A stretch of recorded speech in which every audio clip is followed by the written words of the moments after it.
Good morning, everyone. Uh,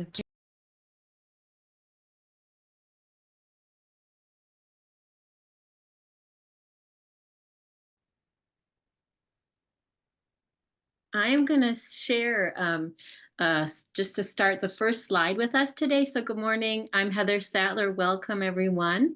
I'm going to share a first slide with you and just a little overview, and it's going to then show a QR code for a Padlet. So if some of you are sharing technology, you can just actually hop on your phone. If you can scan the code and you can interact on your phone in that way, unless you want to do one for the group. So I'm going to share my screen so you all can see that. And we're going to just create some space for you all to ease into the morning. Because on this beautiful frosty day, I think we need some easing in.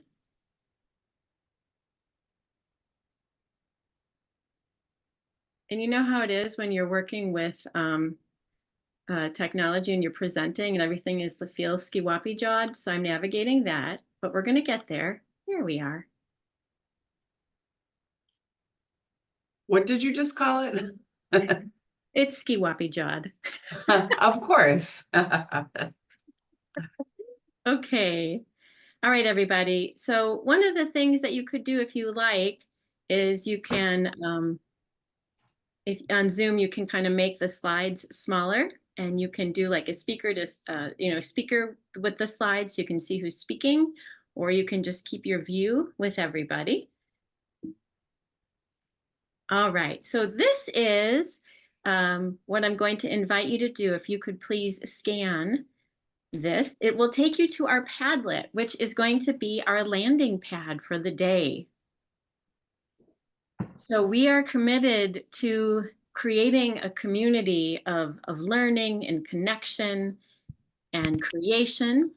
And so we're hoping that this Padlet will support you in that.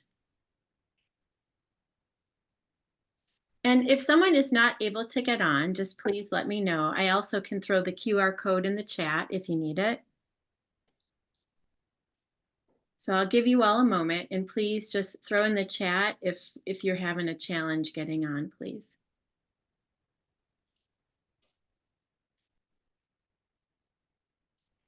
If you could, just so I know, once you're on, could you please just give me a little thumbs up?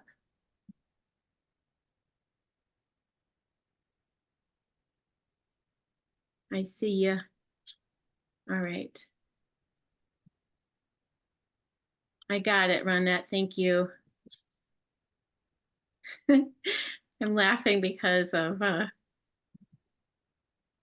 even though I do like a dry run through of these things, everything takes a moment to sort of reboot, right? All right, I'm going to throw this in the chat as well. Here you are.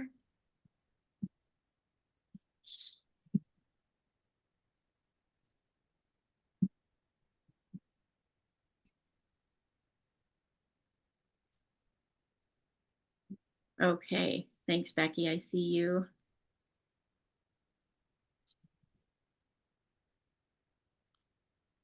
All right, everybody. I also am going to project what it is that we're sharing.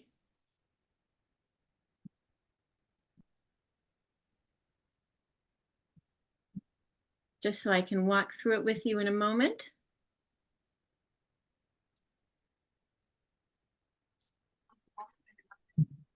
Okay, so this is the Padlet. And if you haven't worked with Padlets before, they're just kind of a nice way to create a community space. Okay, so I want to just, what we would like you to do for the first few minutes here is take a moment and just get familiar with this space. Okay, so I'm just going to scroll to the beginning. So take a moment just to read through. I don't know what's going on with my screen. It keeps kind of pushing me back here. Bear with me. All right.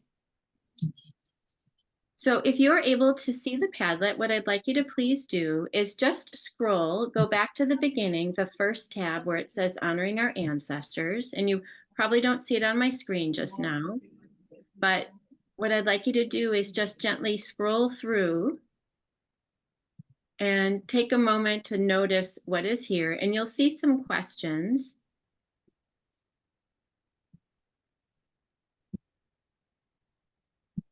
And I'm going to hand it over to my partner, Lauren.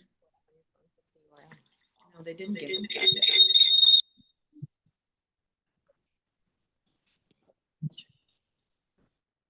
Hey, good morning, everyone. All right, I'm going to share some slides with you as we're getting started. Thanks for your patience. There was a party on I-43 that I just could not miss, and it was awesome. They had DJs and cars, and it was, I'm just kidding. But thank you all for being here. I'm going to share my screen with some slides that are rotating, but as Heather likely shared, we want you to just get familiar with some of the tools that we're going to be using today. Last year, we tried to implement this to just stretch our thinking, try something that's a little bit different, get a little bit innovative with how we take notes and how we exist in community, because that's always an area that I think we try to push a little bit more, that you all are able to interact with each other and use this special time that you have with folks that are outside of your school and your proper space to expand some thinking. So I'm going to share my screen and make sure that you all have the link to the Padlet so you can start clicking through some of those questions and templates. Wait just a second here.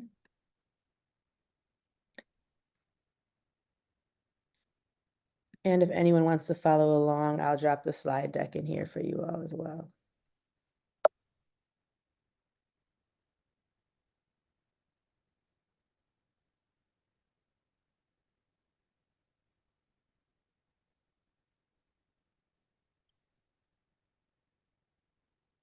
Is everyone able to get onto the Padlet? Just checking in on that.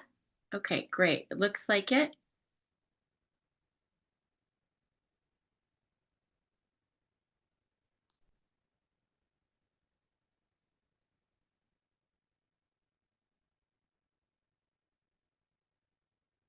Cool. And is everyone able to see my screen? The slides? Okay. Cool. I'm going to let these rotate for a little bit. We'll play a little music, and then you all just take about 5 minutes or so to get comfortable with what we're using today. And then there is a question, which we modified a little bit, but this question that's on the screen right now about hope in action.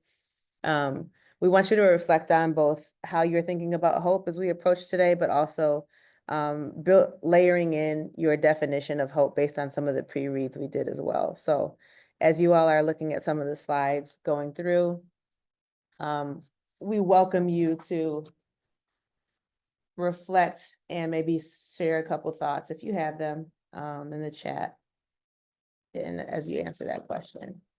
And everyone, I want to point you to the slides. And if Lauren, if I could just share my screen now to share the Padlet.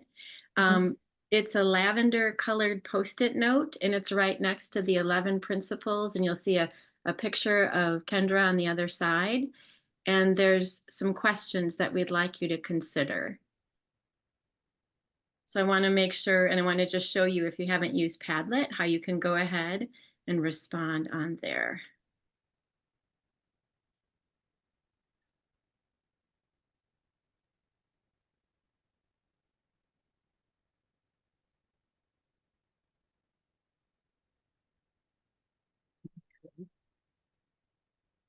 So essentially what you can do here, so these are the questions, and you'll see down here, there's a bubble. You can click on there, and it will give you an opportunity to respond. And you can see that I already wrote a response here. Lauren and I did change the question a little bit, so my answer would change now. And this is a great demonstration to show you can go back and change an answer.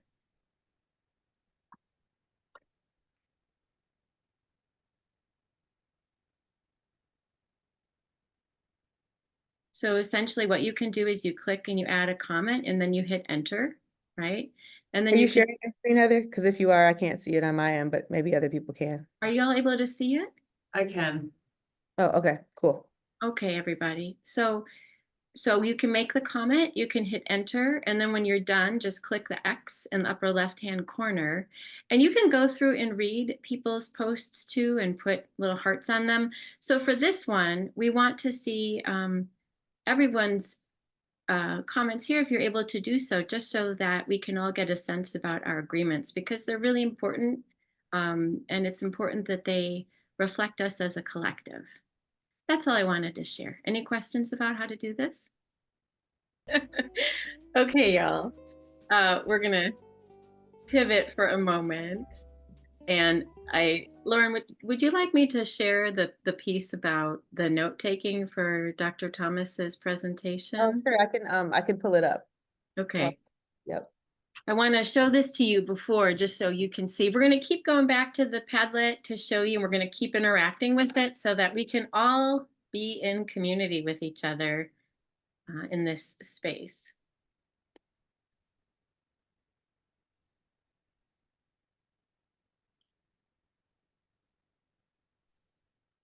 And Lauren, I could pull it up too because I want to demonstrate, unless you want to demonstrate, Sure, that would go be ahead. fine as well. Go ahead.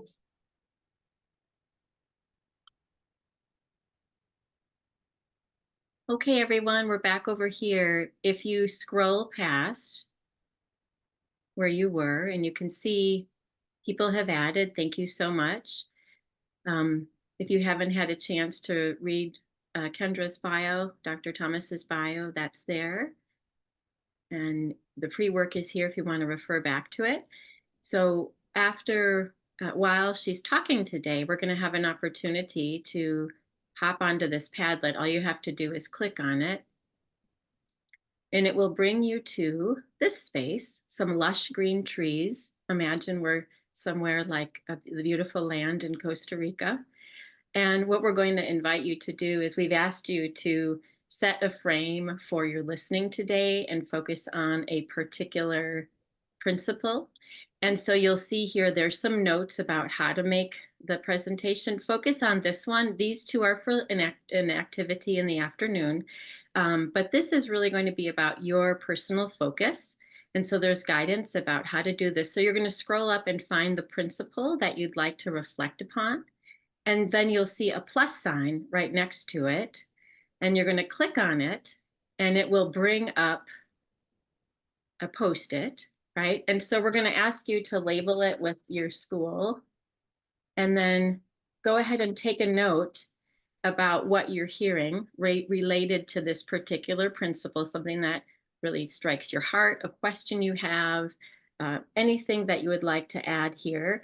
You can choose the color of a Post-it that reflects. If you want to get into that, you can on the bottom.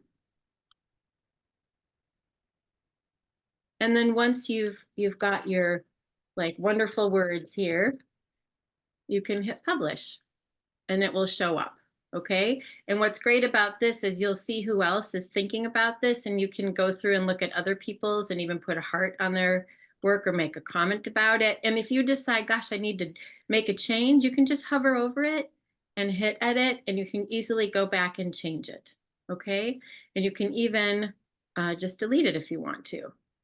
These little dots here will give you a chance to change the color of your post, to edit your post. And even if you decide that's not the post you want to make, you can go ahead and delete it. Okay. So just want you to know that while Dr. Thomas is talking, we're going to have some time to do this. Any questions?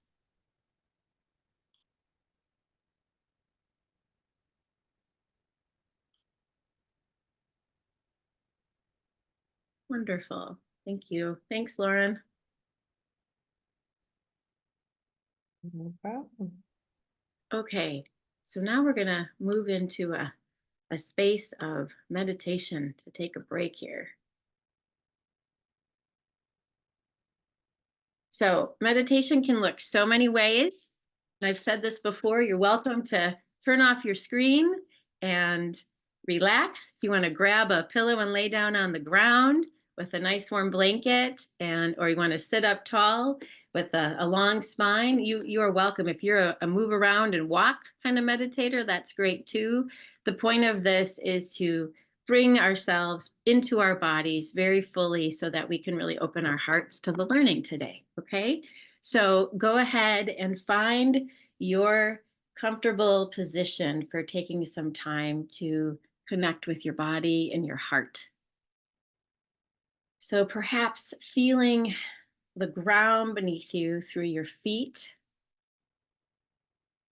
and whatever surface you are upon, connecting with that surface, feeling your body falling into that surface,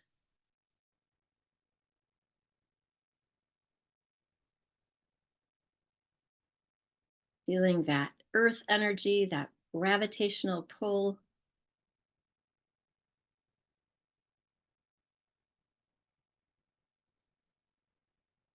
and beginning by feeling the bottoms of your feet or wherever your body is connected with the ground, and just slowly allowing yourself to move your attention from the bottoms of your feet, just noticing your attention coming up through over your knees and your legs, your thighs, your seat, paying attention to your belly and your back,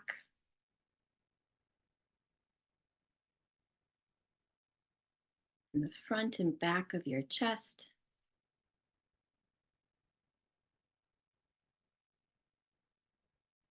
Paying attention to your arms, starting at the tips of your fingers,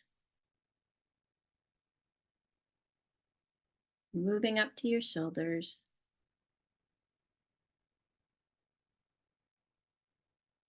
feeling your neck,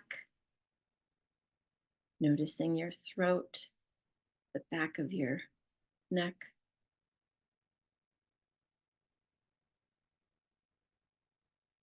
paying attention to your jaw,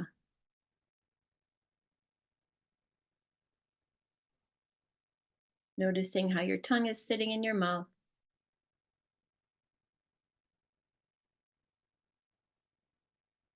paying attention to your face and how it feels, the back of your head,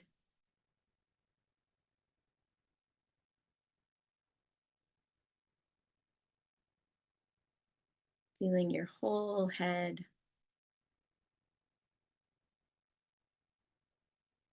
noticing the area between your eyebrows and above your brows,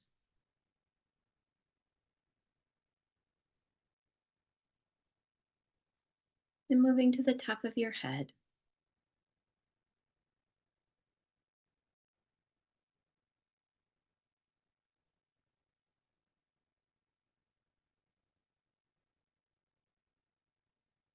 And as you stay present with your physical body in this moment, I invite you to feel the groundedness of the earth and whatever land you are upon, taking a moment to honor the caretakers of that land,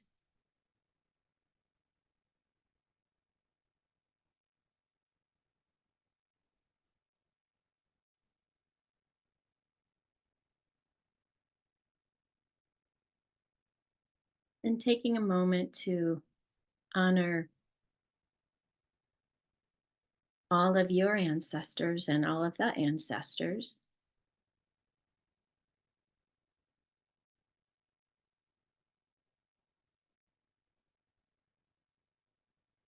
Honoring the history of this land and the many ways people came to this land.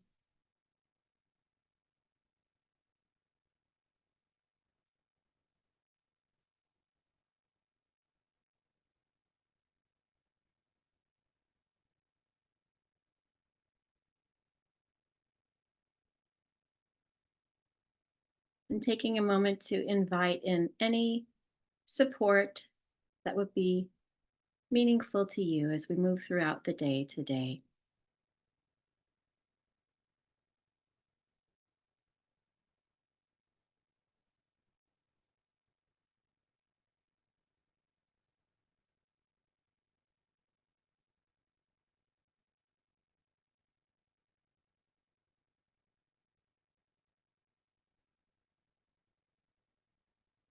And now moving into the space of your heart and beginning to breathe in and out of the space of your heart.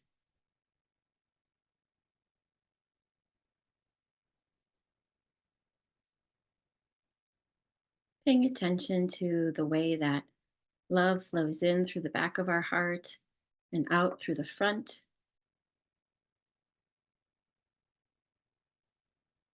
And honoring the strength and beating of your heart and how it sustains your physical body. And now I invite you to be present with all that is in your heart in this moment.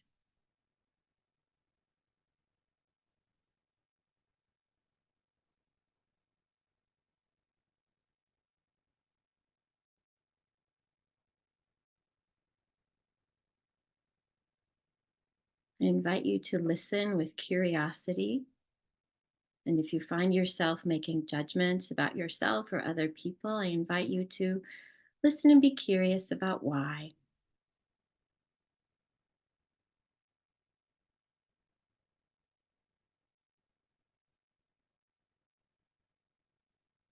As we continue to unwind the harms that have happened on this land, we continue to connect with the loving truth of who we are, the hope that exists in transformation, and the truth of our connectedness.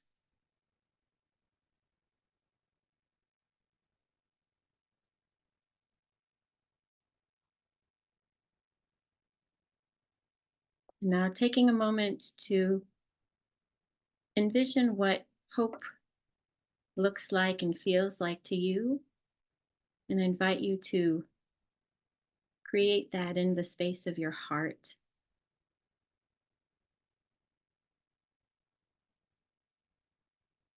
If it were a color, a shape, a sound, a smell, something you could touch. What do you see? What do you feel? What do you hear? And take a moment to hold that in the space of your heart as you breathe in and out.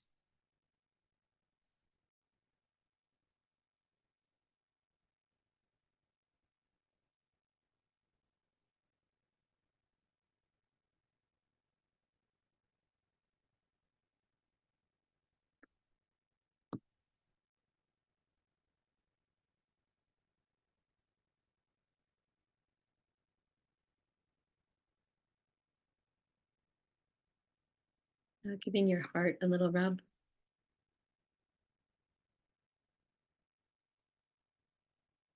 and allowing your body to come back to a space of awareness and a willingness to be lovingly present with yourself and everyone else, and a willingness to be curious. And when you're ready, maybe even moving your arms and your fingers and your toes, your torso, whatever you want to do. If your eyes were closed, bringing them open. If they were down, bringing them up.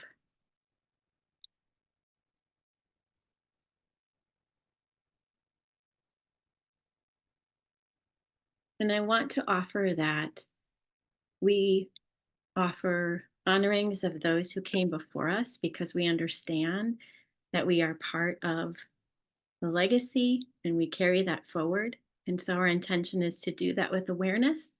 And also, we understand we wrote a land honoring here for Milwaukee, but there is a link in the on the Padlet where you can write a land honoring for the place you are from. We always recommend that you connect with um, Indigenous elders and check in about the land honoring.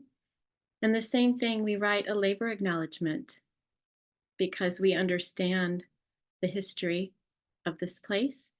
And we also want to know that offering a land acknowledgement and a labor acknowledgement and honoring all of our ancestors is a beginning. And that what really matters is action.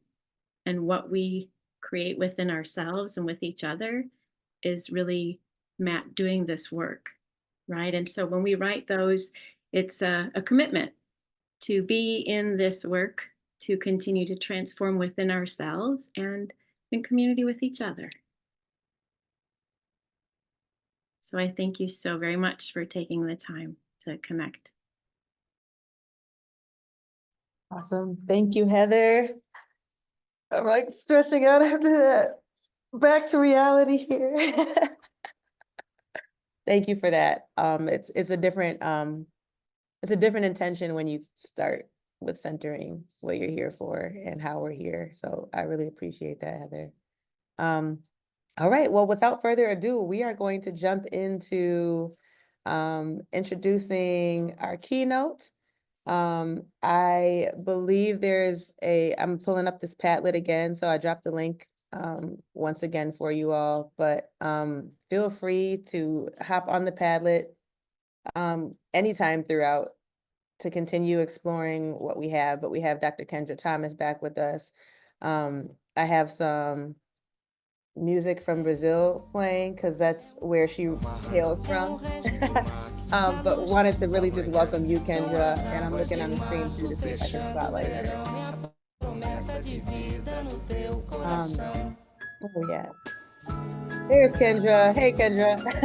Kendra blew our minds last session. I'm excited to build on the learning that we took away from our original time with you. I love the way that you center youth, and I love the way that you center your experiences and research and push us to apply your learnings in our work. So I really look at, you were talking last session and joking kind of about your role as like a researcher and spending a lot of time in the data and books. But that benefits us because we're able to bring this skills and mindsets that we might not otherwise have access to, think about how that matters for our kids here in our local context. So Kendra, really appreciate you being here.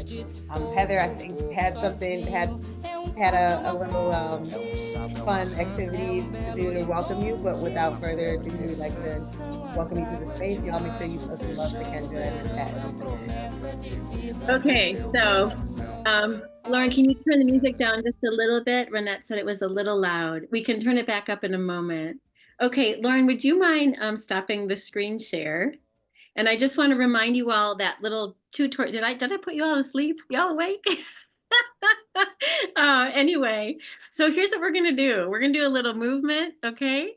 And so what we want to do is we want to just welcome Dr. Thomas with some open hearts. And so, I like to shenanigate. If you were at the first session, you already know that I like to do that. So here's what I'd like to do. I would like you to find a pose that's sort of reflective of like that embodiment of hope that you were finding in the meditation space. And if you didn't find it, that's okay, no pressure. But what I want to invite you all to do is, if you feel comfortable turning on your screens, we want to give Dr. Thomas a big warm welcome in this virtual space from our community.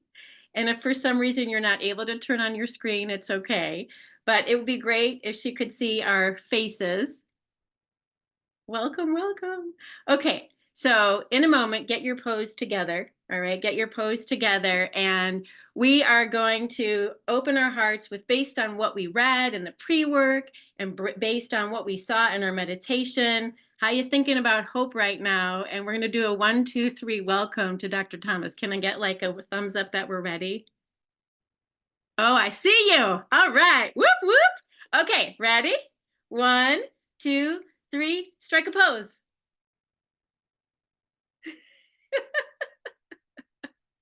Welcome, Dr. Thomas. Thanks, everybody.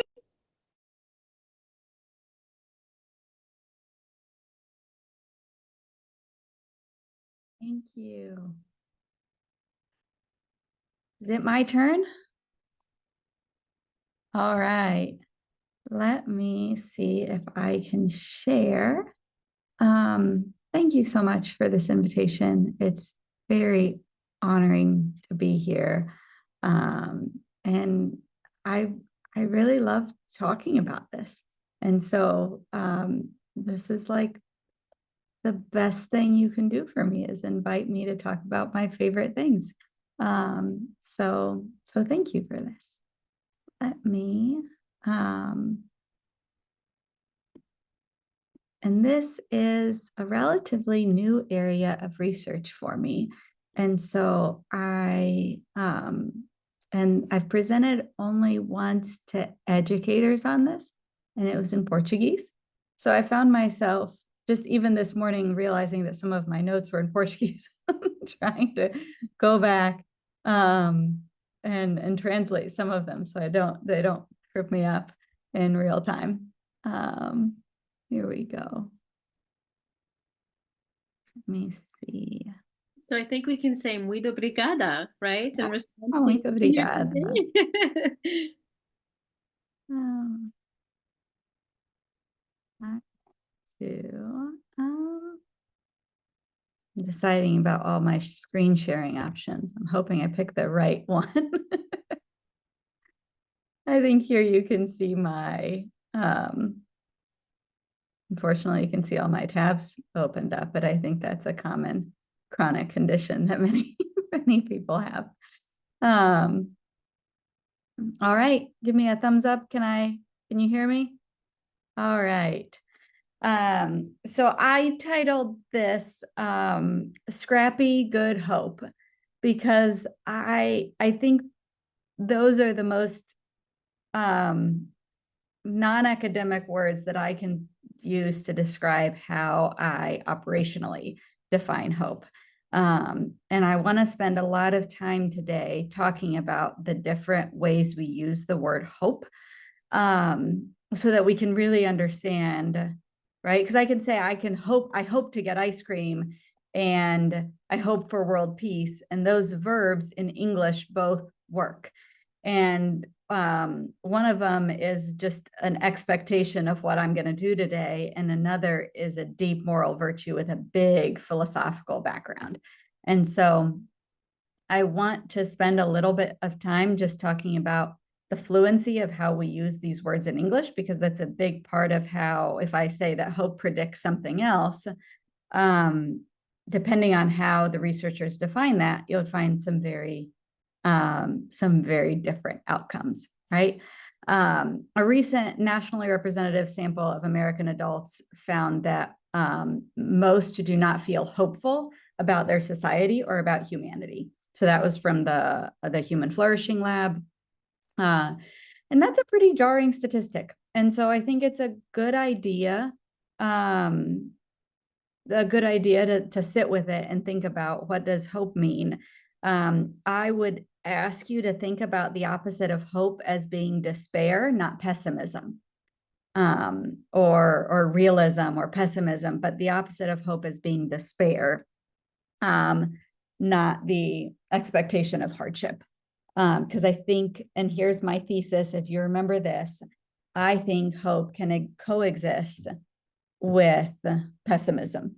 I think it can coexist. It in its most philosophical way, it does coexist with adversity. And so if your view of hope is very rosy, then I hope you can leave today with a view of hope that's a lot more scrappy, and that's inherently good, as something that's a moral choice, that's not an expectation of the future. That's my thesis. And I hope to convince you of that, or tell you why this can be useful in the classroom. So a little bit about me, if you weren't there in person in October. Here's a picture of my family, picture of my hometown, Londrina, in Brazil, in southern Brazil. A little bit of my academic trajectory. When I moved to the United States, I went to Taylor University in Indiana, and then I went to Ball State University, where I got a PhD in educational psychology. And then I taught for several years at the University of Indianapolis. And about 2.5 years ago, I moved to Hope College. And I study hope actually because of a community in South Africa that I've been involved with since 2016. My college roommate was South African, and so through a series of events, I started volunteering as a data analyst for them. just looking at their data. And this community, the NGO, the local NGO is called Atemba, and in Zulu, that means hope. And so I started studying hope because that was their mission statement, and I wanted to study something that was inherent to their mission statement. So that's a little piece. And the fact that now I work at Hope College is just a really cute coincidence that sometimes I'm a little embarrassed about. But all right. The dominant study, if you just happen upon an academic article and it talks about hope, the highest probability is that it is measured and defined in these ways: the will and the way to get somewhere. Right? This is how most of the psychological study of hope has been. And what I really love about this is that it's very behavioral and cognitive. It's not a touchy-feely definition of hope.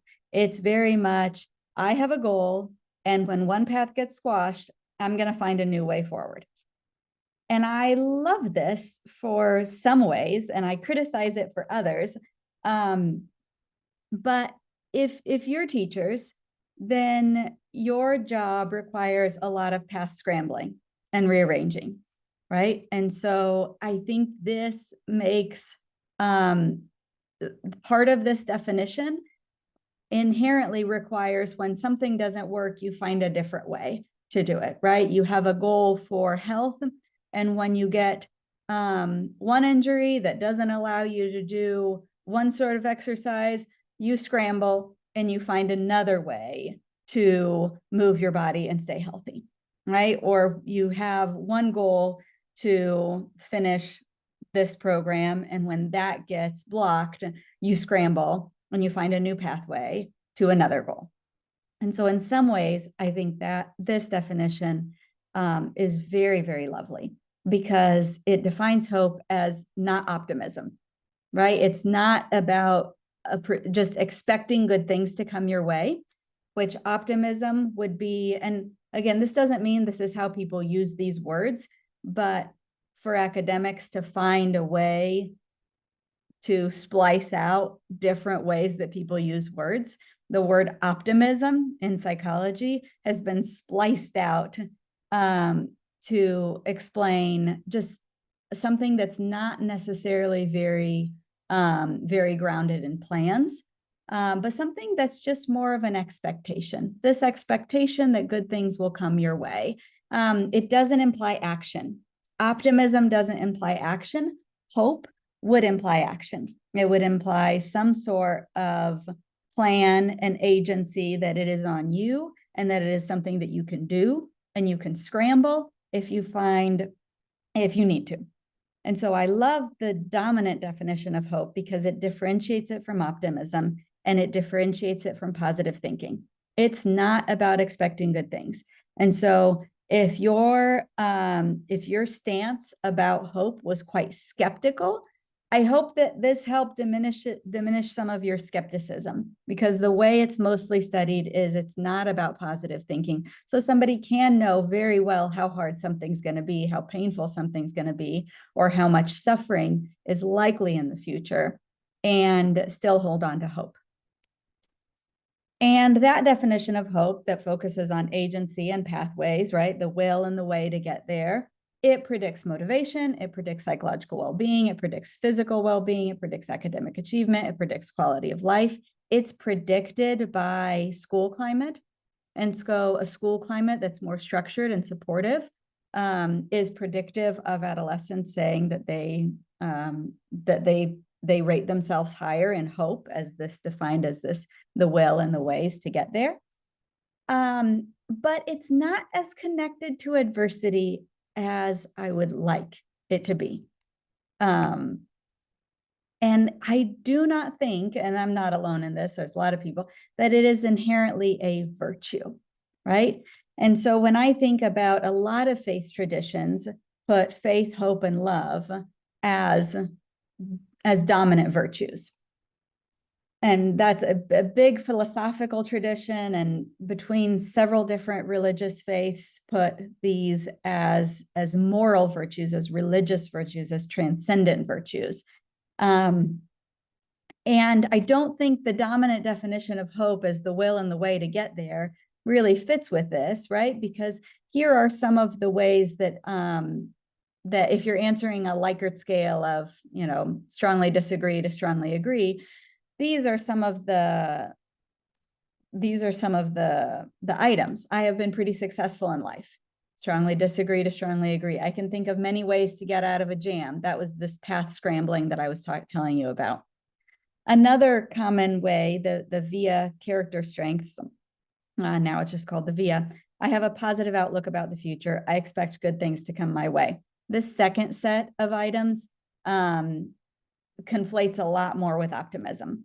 But in both of these items, which are the most used, it doesn't really feel like it fits with the faith and love, right? You wouldn't say faith, expectations of success, and love.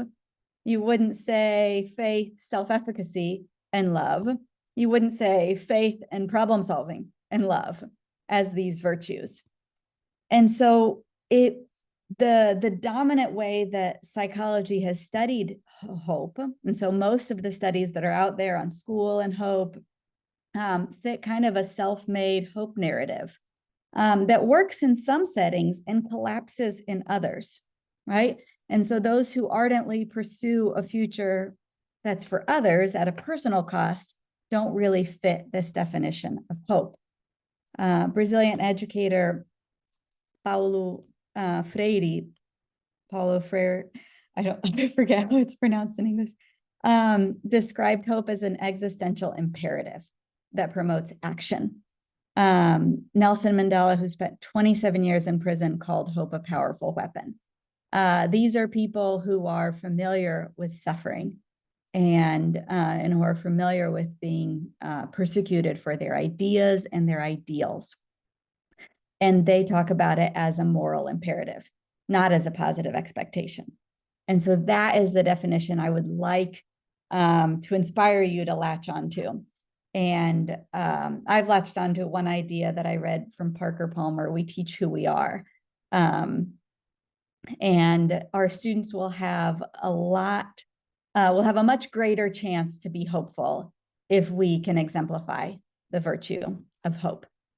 And so I'd like to start out with a little bit of an activity. I'm going to ask that you go into a breakout room for this, but I'm going to give you my example first. And so I was a part of an activity that did this about a week ago.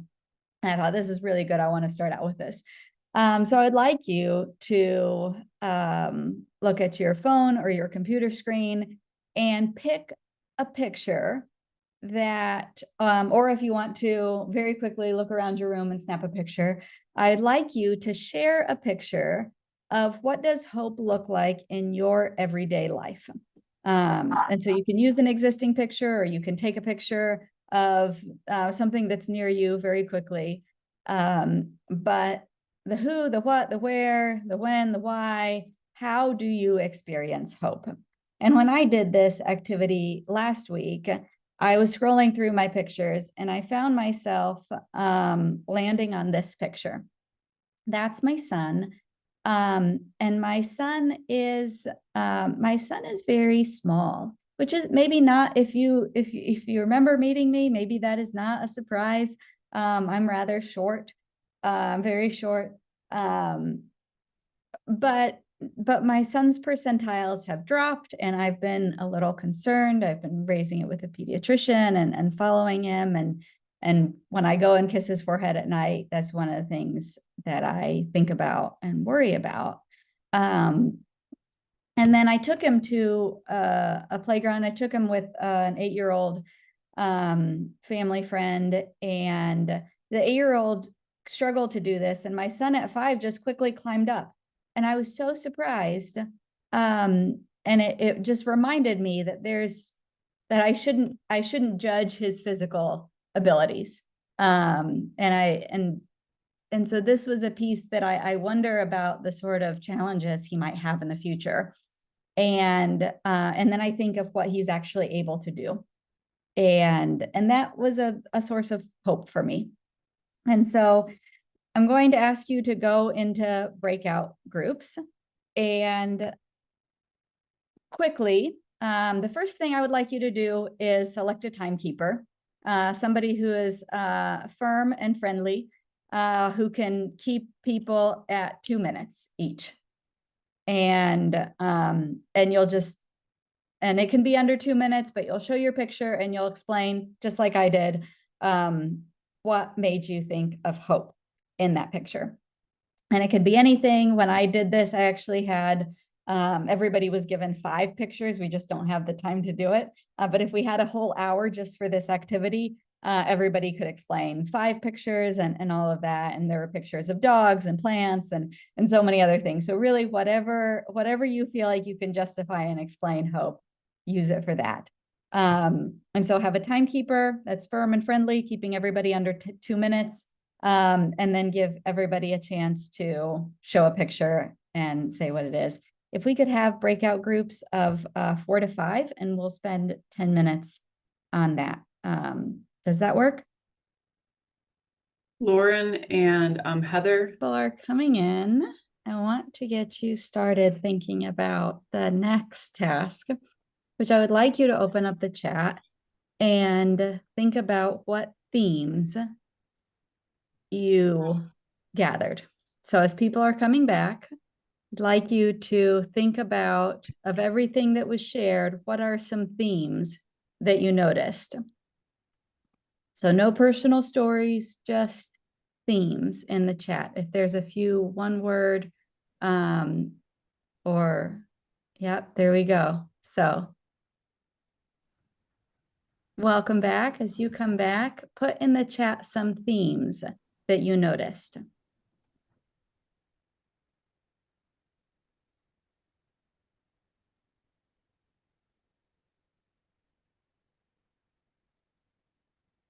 All right, we might be everybody in the chat. I'm asking everybody to put in some themes that you noticed. So if you were doing a quick qualitative coding of everything that was shared, what are some themes that you noticed?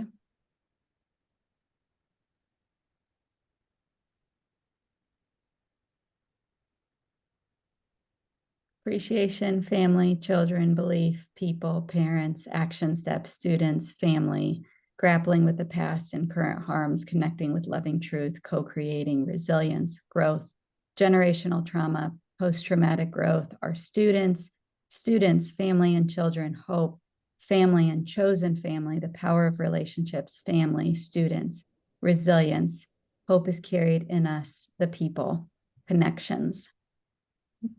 Any more thoughts that would trail in, you can put it in the chat. We're doing our quick qualitative exercise here.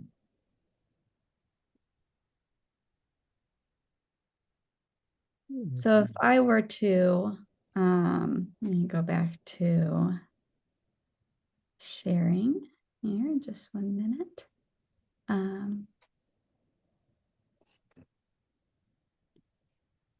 There we go. So I asked you, what does hope look like in your everyday life? And then I talked about, I asked for some themes, right?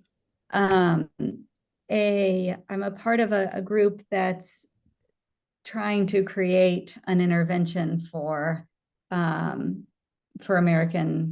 high schools that might get students to think about and construct a little bit more of their hope. And as part of this, I'm doing more the assessment side, but part of the intervention side that's being created is a lot of what we just practiced right now of sharing pictures and talking about it. And one of the prompts was barriers to hope. And this happened, the one that I'm going to share with you that was shared by a high school student in Michigan was shared on November 25th. So just about 2 weeks ago. And the prompt was barriers to hope. They were supposed to bring a picture of what a barrier to hope might look like for them. And this was one of the students that shared. And this is what they shared. And so if you could glance at this and try to think, why does someone think this look like a barrier to hope? Because to me, when I first looked at it, I thought, well, it looks like a mountain has just been blown so that somebody could have a direct connection to the light, right? It looks like the light at the end of the tunnel. Why does this look like a barrier to hope? Feel free to type it in the chat.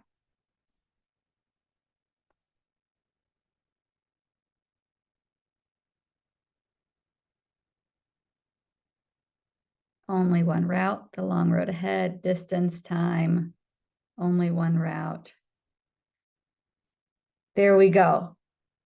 It's a fake painted on a tunnel. And so if you actually go to, I didn't know this, I was thinking when I saw it, I thought, well, this doesn't look like a barrier to hope. And people generated much better answers than I could have as to why it looks like a barrier to hope.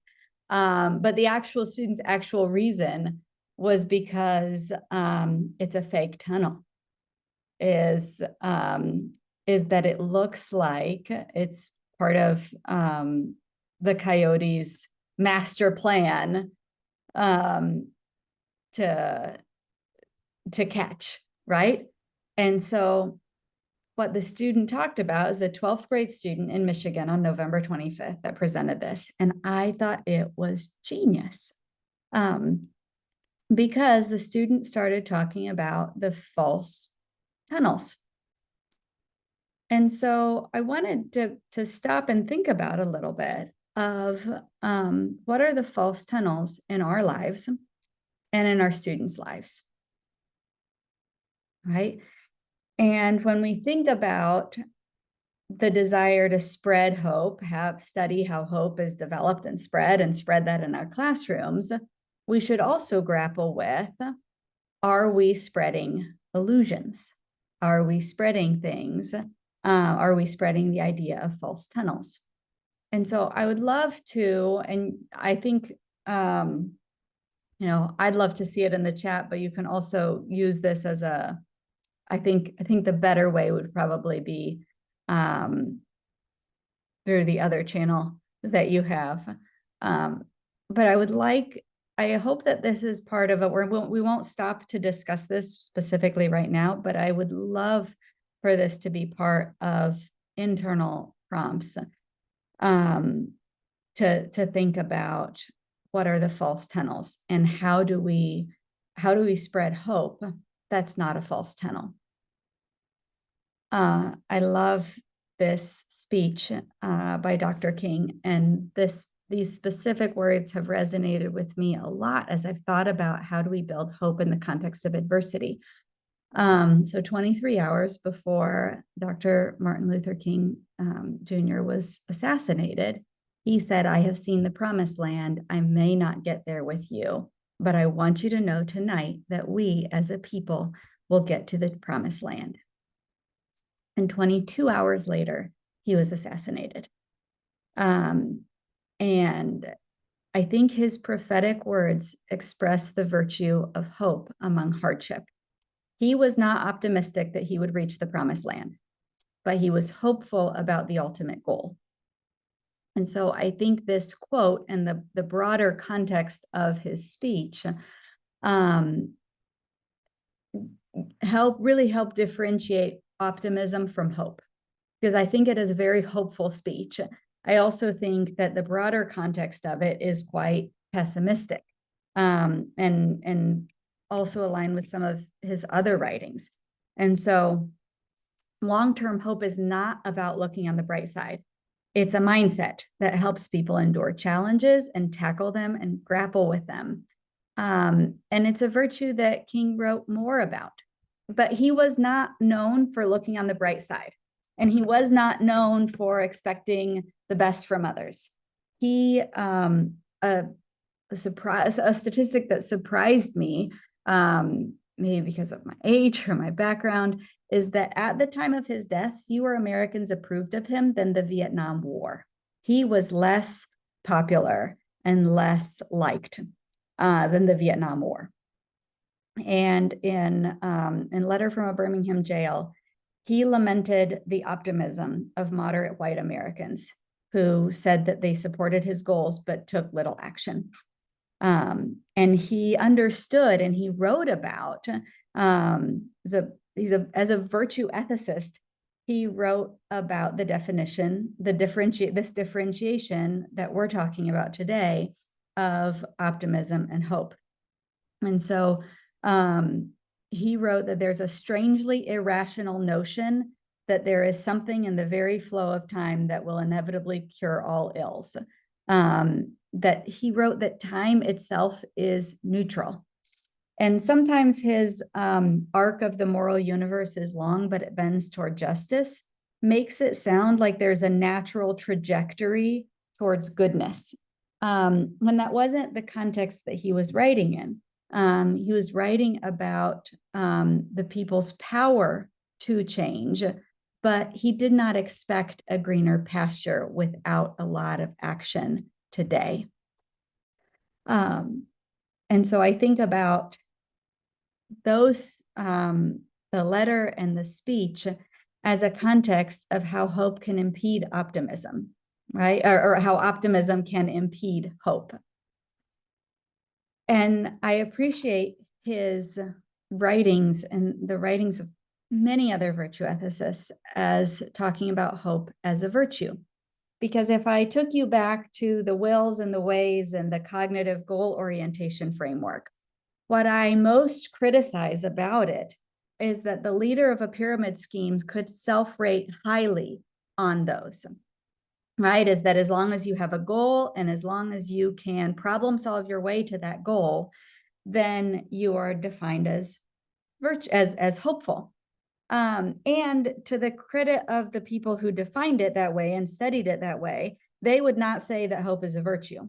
They said that it's a tool, and what you hope for would make it a virtue or not. But it doesn't fit with how a lot of other people have talked about hope, right? And so if I hope for a turkey sandwich, as long as I have the way and the agency to get it, then that would fit that definition.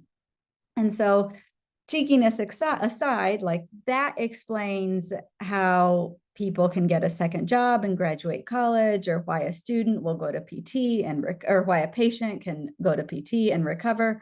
But I don't think it explains well the hope of a grandparent that's choosing to read their child every night, that's choosing to make the difficult sacrificial decision today or engage in very specific disciplines today and hope that it might change somebody else's future, right? And so the hope of Paulo Freire that explains this moral imperative of hope in the context of education, or of Nelson Mandela or Dr. King that explained the context of hope in action and civil action. It doesn't quite capture it. And so there's a lot of people that I read as I was thinking about and that have written about hope as a moral or civic virtue, as something that's inherently good, as something that's a personal choice, as something that's a cultivated habit, have some sort of a transcendent goal. And so the theoretical foundations come from a lot of different writers. But I want to transition to talk a little bit about how I've seen it and tried to study it or measure it. And this is in the context of Mpumuza, South Africa.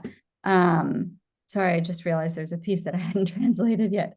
And South Africa is the country with the highest inequality. So inequality is rated on a Gini index, Gini index, and South Africa would be number one. The country with the highest inequality. It also has very low social mobility. And this community specifically, this region in the world is the one with the highest HIV, with parts of it reaching nearly 50% in some communities. And so I have advocated on that this is the context that we can actually study hope, because if people are embodying hope in this context, it is hope that suffers. And it is hope that is in a community setting, because the Zulu language, isiZulu, the word for hope, the synonyms of hope are love and faith. And so the language itself lends to a usage of the word hope in a virtuous way. Different from the English setting that you could say, I hope to get ice cream. I do say things like that. Oh, I hope we get ice cream later. Which the verb hope, right? It can be it can be a verb, it can be a noun. But the close related words in English could be optimism or future expectation. And not every language has those similar nearby words. And so it's a context where the study of hope is quite interesting. And so the reason why I picked Hope is that that's the name of the nonprofit that's local, that focuses only on this community, where the staff live in the community. And we decided to study what does Itemba mean, and who are the exemplars of Itemba. And so we studied, we asked people for community nominations who exemplifies what Itemba is, which is this, and we're translating it in English as virtuous hope.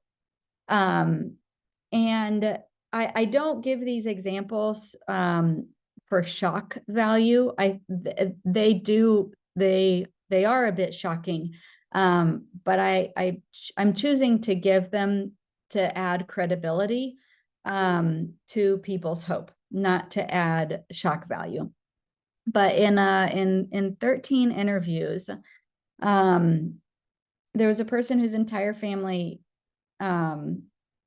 died, and she shares a garden and supports herself with the garden in her house. Another person described being homeless for a long time. Another person talked about both parents dying in front of him. Another person talked about trying to find a job for the last 4 years. Another one living with chronic pain. Another pretty much started the interview by saying he used his first salary to cover his parents' death. And when I was not the one to do the interviews, because that would not have worked. The interviews were all in isiZulu, but I was corresponding via WhatsApp, a lot of voice messages with the person who was doing the interviews. And I remember one of his first comments to me was, Kendra, I don't think it's working. People are talking about suffering. They're not talking about hope. And that was his comment. But it led to one of the most powerful takeaways for me, because the dominant measure of psychology hope has been about success.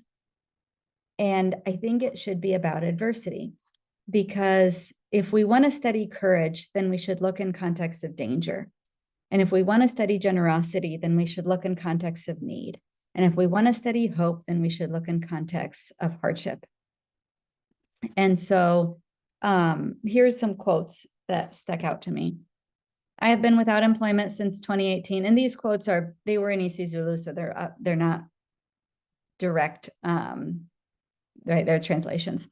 I've been without employment since 2018. I have a strong hope I will get a job. I will submit my CV whenever there's a vacancy available. And this was a woman in her 20s.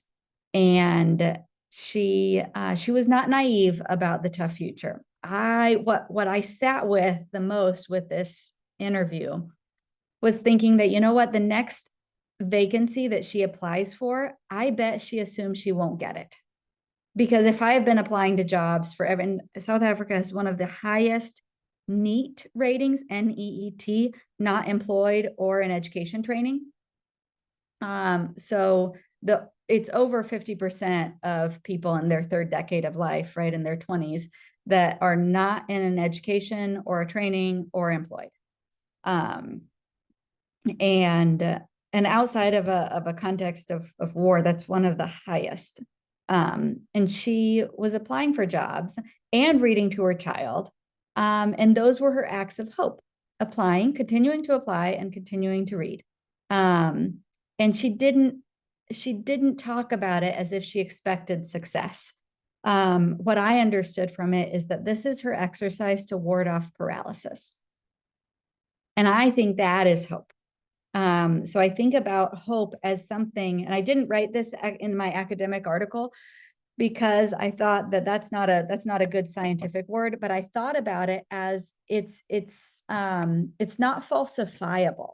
And I didn't write it in an academic because scientific articles are always supposed to be falsifiable. You should always be able to prove something wrong, right? And so pseudoscience is not necessarily falsifiable. But I thought about this goal as not falsifiable because not getting the next job would not set her back. Her hope was already resilient to that. Here's another quote from somebody else. Said that hope when you are alone will not take you far. My neighbor gives me compost and I give him vegetables. We help each other.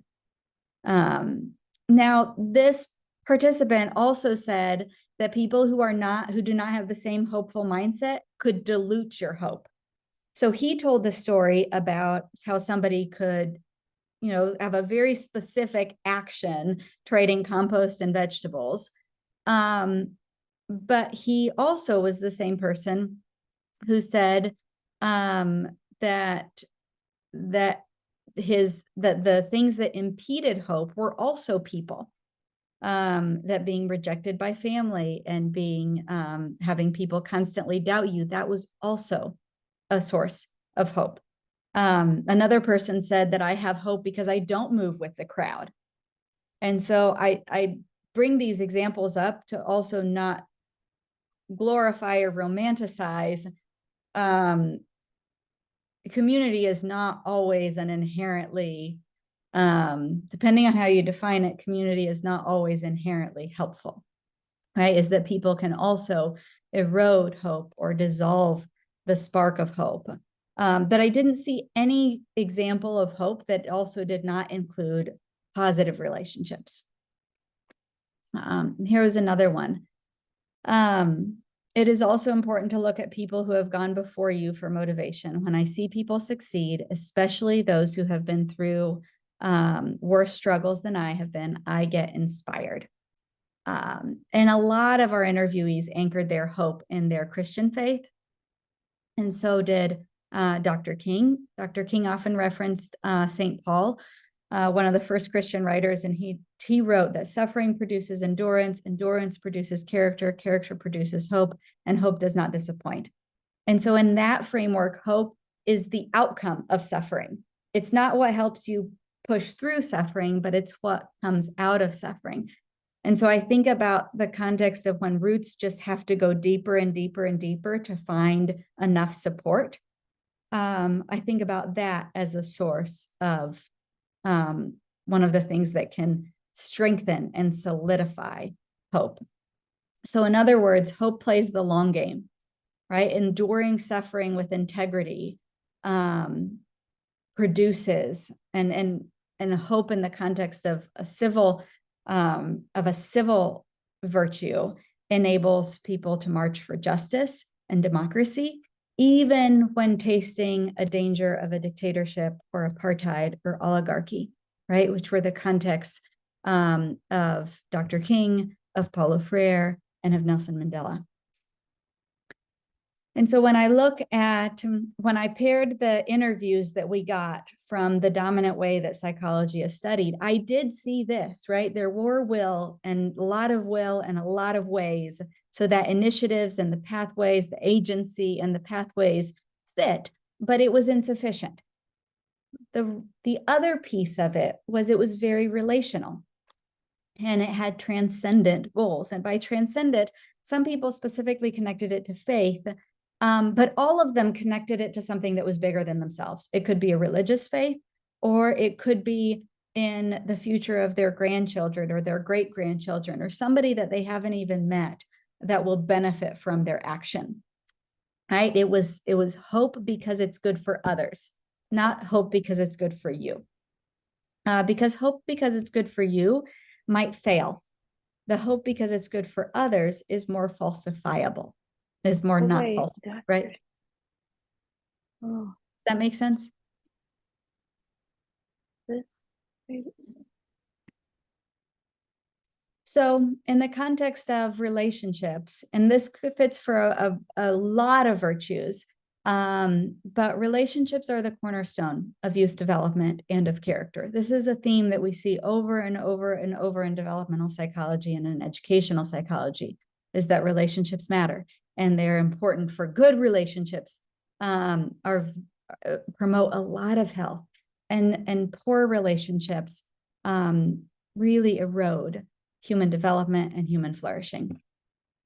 And relationships between students and teachers should nurture virtues and strengthen moral cognition, which is something that Marvin Berkowitz has written a lot about, right? And the study of character development in education, character interventions are most effective when they're implemented by teachers. Why? Because teachers would know their students. When it's implemented by somebody that they already trust, that they already have a relationship with, that's when character interventions are the strongest, not when there's an outside person that somebody doesn't trust, but when there's somebody who has already established a lot of credibility, right? Character is inherently relational. And I said this last time when we met in October. I believe that character is who you are when other people are around, because this trope of the individual doing the right thing when nobody else is around, I find it quite easy to do the right thing when nobody else is around, because when nobody else is around, I don't have to be generous, I don't have to be selfless, I don't have to be patient. When nobody else is around, I can be my very carefree self. It is hardest to be patient when other people are being difficult, right? It is hardest to be generous when other people have needs. It is hardest to hope when other people are giving you a hard time. And so I think character is who you are when other people are around. And I think about teaching, that it is so easy to teach people before you're actually a teacher. It is so easy to be the best parent or the best teacher before you have kids or before you get a job. It is a lot harder once you realize how, when students come to my office and they say, I just want to work with people, my knee-jerk response is, have you met any? Because people can be hard to work with. And so I think it makes the most sense to study character when we think about it in a context of relationships. So an intervention in South Africa has looked at, after the qualitative study, what we moved in is that we created an operational definition that fit that community, right? A 12-item survey, and we introduced it in their early childhood development intervention.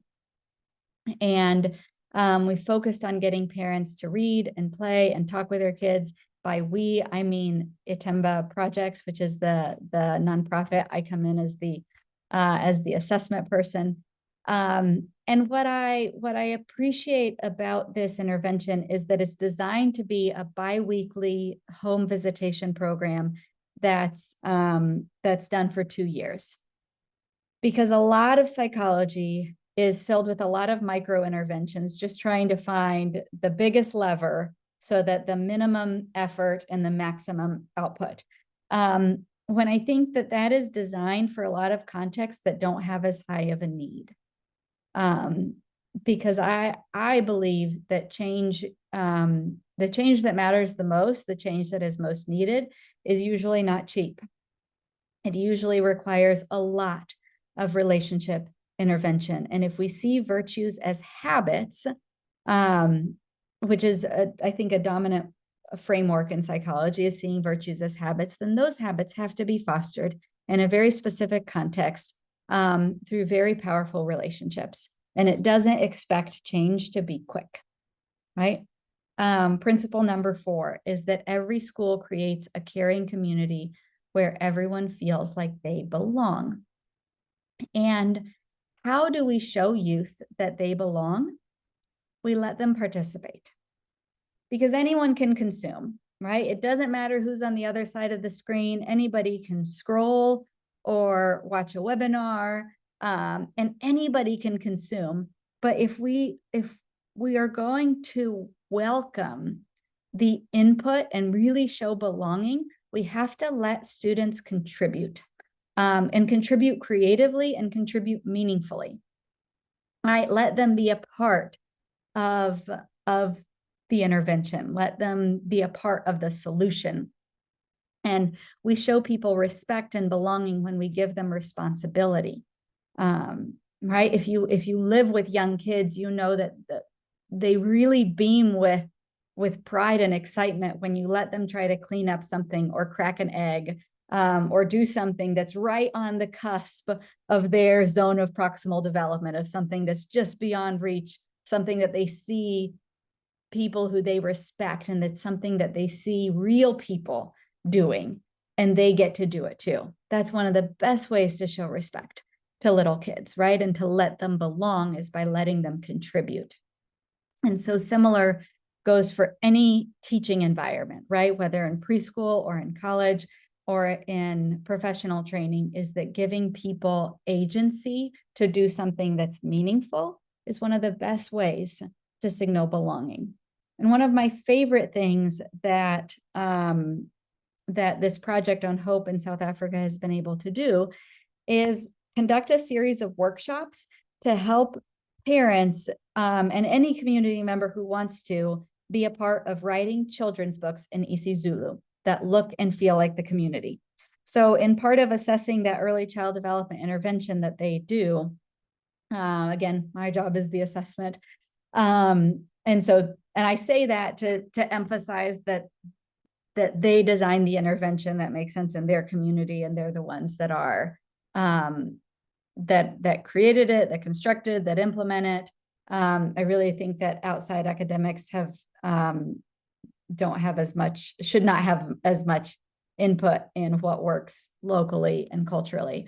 But working alongside them and helping them assess and reach their own goals, we found that 83% of the families who start the intervention have not a single children's book, not one. And if they do have one, it might be in English, or it might be translated from an English book or an Afrikaans book or some other book that looks like a different community.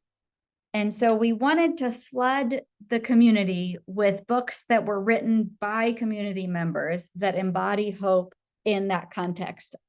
And so they ran a series of workshops. This was funded by research money, but it was completely implemented by local staff. And a lot of workshops that were very active and relational. And so I have footage of people clapping and standing in a room, very active and engaged, and then doing very specific activities of what does hope mean for you. And so it asked, like, what color do you think hope is? What animal makes you think of hope? What person makes you think of hope? What story makes you think of hope? And all of those activities kind of culminated in people drafting ideas for children's books that then were voted on by different people. And eventually 10 manuscripts emerged and were developed, and then were professionally illustrated by illustrators who went to the community and looked at the community and drew things that looked and felt like the community. And this is one of my favorite ones. Hope is like a chicken, because I'd never thought about that. And so it had as immediate joy value for me, because I look at that and I say, I choose a chicken because it protects their children. And I thought that was amazing, because I never thought of a chicken like that, because I don't live with chickens. I never have. I grew up in the city. And then another person said, hope is like a chicken because it means that there'll always be food. And so at least two different people chose chickens for different reasons. Another person said, hope is like a camel because it's strong, and it gives me hope that even working in a desert, that you can work in a desert, and at the end of the destination, there's still water. When asked about who hope is like, who embodies hope, I was struck by one response of a mother who said, "My son is a hard worker, and no matter what he does, he will always make me proud. Last year, he failed at school, but he did not lose hope. He went back and finished his studies, and I always pray that he will succeed." Because I had hoped that one day I would see him finish. And I think that's such a beautiful quote of a mother who saw hope as part of as enmeshed with failure and difficulty. Here are some illustrations that have emerged from some of these manuscripts. Some people talked about hope as a dog, because, and dogs aren't necessarily in the context of like pets that sleep with you, but pets that protect you, right? That have a protection value against violence or theft. This is an illustration that talked about a boy's outing with his dad. And as a context of hope, here's an illustration of a story that was a grandmother teaching her grandkids how to live without power, because in the context of South Africa, the electric grid is in such disrepair. And it was the story of a grandmother talking about how teaching her grandchildren to live without electricity. And that was a context of hope. Here was another quote that struck me. I think the purpose of hope is to defeat giving up, because when people lose hope, they give up. There's a Zulu saying that says, "I am because we are." This also means that you can see hope in other people, and hope can bring about unity. I believe that hope can fight things like inequality in the community. If you are familiar, if you've ever heard of the South African ethic of Ubuntu, it's often translated as "I am because we are." And that was the word that was used. This was translated from isiZulu. This hope is a cognitive discipline. This hope that somebody was describing, this is a choice. In the same way that somebody will choose love or choose faith, they can choose hope. It's a commitment to a better future for somebody, maybe somebody else, right? It's something strong enough to defeat despair. And so if you think about hope, and it may be not you, but maybe your students or maybe some family members, when they think about hope, they get very cynical, because they think about hope as a positive expectation that they have unlearned or they have never learned to have. But I think that's a weak definition of hope. And I think a stronger definition of hope that's less falsifiable, right, is something that's strong enough to defeat despair.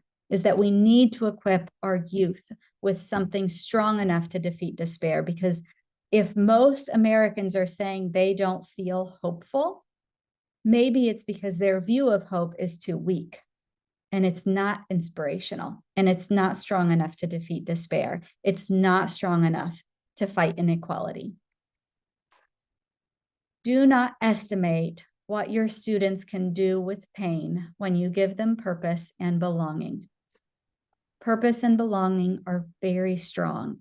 And I have been so impressed by what people can do with pain when they have a sense of purpose and they feel like they belong.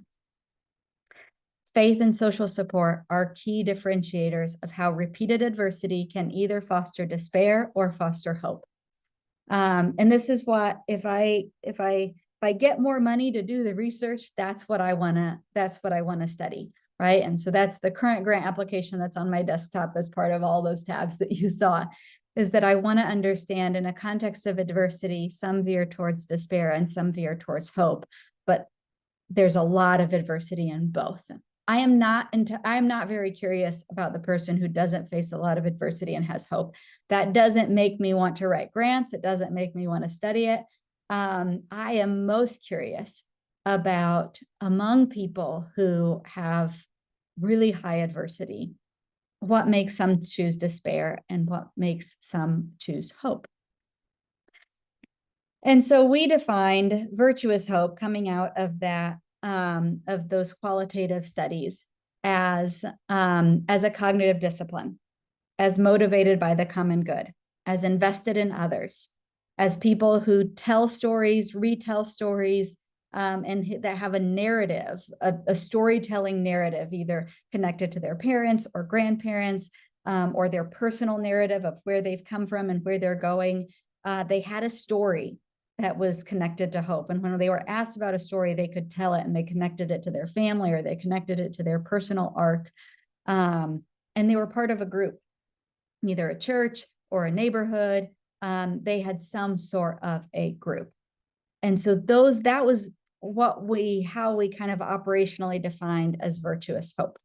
But I'd like to take a quick break, and give you a chance to do whatever you want to do.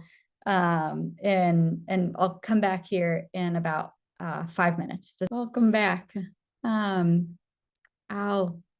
I had a chance to read the chat. I didn't have the chat open while I was talking, but I found the comments to be encouraging, and it can sound like I'm just speaking into a void. So I appreciated the comments in the chat. And so I'd like to, oops, where do we go? There we go.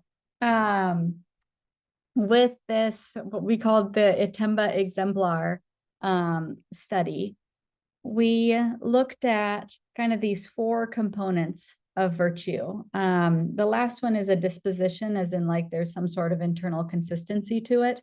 So if I can focus on really the 3, what is the knowledge, the thinking patterns? How does a hopeful person think?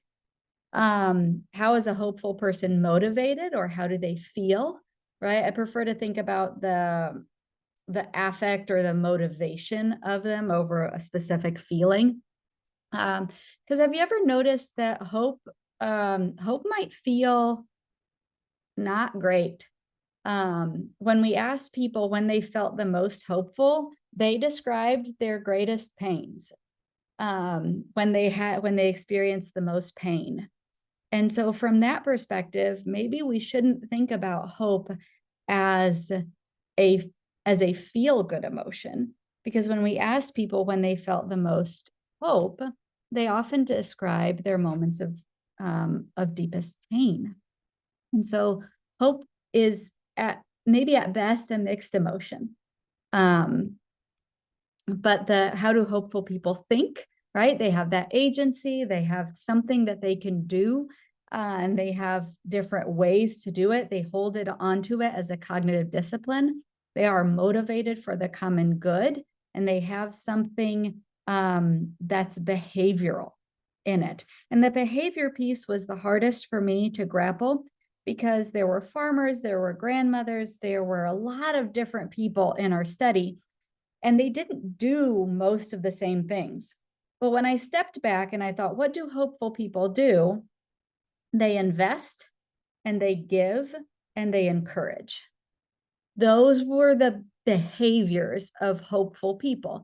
They invested, they gave, and they encouraged, because hopeful people didn't hoard. They gave. And this was in a context of scarcity. And so I remember the story of one farmer who said, right, a small producer that was that always had to write grants, apply to be able to get seed. And even when he did not have seed, he would help other people apply also. And so his own stock was not guaranteed, and he's helping other people. And I think generosity in the context of when your own needs are not met, that is hopeful. That's not hoarding. And so we defined hope. I'll give you the more succinct version. We defined virtuous hope as a purposeful vision through adversity, encouraging others for the common good. 4 facets of hope. And I think that teaching is inherently challenging, and it's inherently future-oriented, and it's inherently relational. And so in this context, I think hope is very important for the teacher, because there's relationships. You are investing in somebody else for somebody else's future. You did not choose teaching because it would be the greatest path to personal success, or personal achievement, or personal status. You chose teaching not knowing you. I'm going to say that I think that people choose teaching because they are hopeful, because they are future oriented, because they want to invest in somebody else's well-being. I think it's one of the most inspirational things that people can choose to do. And like I said, the isiZulu word itemba, hope, is closely related to virtues of faith and love. So we created this measure, and this is more of a nerdy thing, but I really wanted it to be not incredibly based in English, because I think most surveys are built completely in English, and then they skew towards the English language and how the English language is used. And then it ends up having constructs that are very kind of emphasize the values or the ways that hope might, words like hope are used. And so I simultaneously built the study in isiZulu and in Portuguese, just to see. I wanted to pick, because the common way to construct surveys is creating several items and then honing on the ones that make the most sense, right? That are answered similarly, that have a lot of statistical properties that make sense. And so I simultaneously did 3 different sets of it, and I found the 12 items that made the most sense across studies. And so I kind of liken it to, like, when I didn't pick the names for my kids by myself. My kids would probably have different names if it was just my top. I didn't pick my top names. We picked our joint top names, right? The names that we both, that my husband and I both liked. And so I kind of liken it to that process. Is I didn't pick the top items in any single language. I picked the top items that worked the best in 3 different languages and cultural contexts. And so the survey for virtuous hope, you can probably accompany the ones on the left. I don't read isiZulu at all. This is all part of a team process. But it explains the operational definition of virtuous hope as a purposeful vision in adversity, encouraging others for the common good. And so we ask people to try to measure their virtuous hope. We assume that the purposeful vision in adversity, that is the piece. The purposeful vision is probably most aligned with the dominant way that hope is studied, right? It's this cognitive discipline. But all of the items have a little bit of adversity. And then there's this specific piece, because I think if you cannot articulate something that's strong enough to withstand some pushback, then I don't think you're articulating hope. I think you're articulating an expectation of success. And so I really wanted it to be based in adversity, so that it wouldn't collapse in contexts that are not affluent, or don't have the basic needs met, right? And so my vision for the future keeps me going. It's important for me to hold on to hope. I have specific reasons why I believe the future can be better. I stay hopeful when I face hardships. I'm prepared to deal with hardships to achieve a better future. I am hopeful about the future, even though today is hard. I encourage others to keep pushing ahead. I give others reason to be hopeful about the future. Part of my life purpose is to give others hope. I focus my thoughts on how my goals will help others. I feel hopeful when I help others. I do things that will improve the future of others. And so hopefully you can see, that that if somebody would say, yes, this is who I am or who I'm striving to be, then this person would be exhibiting the habits of hope, right? Of a virtuous hope, not an expectation of success, not necessarily conflated with hopefully somebody that is the leader of a pyramid scheme or just hoping for a turkey sandwich.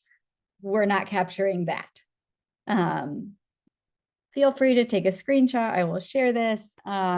But this is the survey that we created, and we're trying to study it particularly in context of adversity, because that is what I want to learn That's the kind of hope that I don't think we have a science for.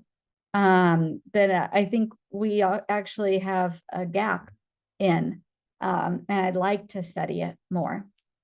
And so there's that cognitive piece, this purposeful vision in adversity, that fits the cognitive. What do hopeful people think, right? How do hopeful people think? They hold on to it as a cognitive discipline and they push through it in adversity. How do hopeful people act? The behavioral piece, they encourage others. They invest, they give, they encourage. And how do hopeful people how do they motivate themselves, or how do they think? They focus on the common good, right? They do things that are focused on others. And I think if you're a teacher, my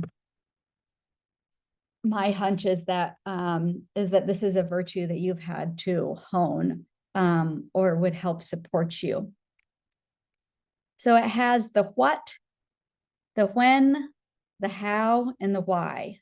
The what, a purposeful vision. When, in adversity. How, encouraging others. Why, for the common good. And I think this fits with Principle 7.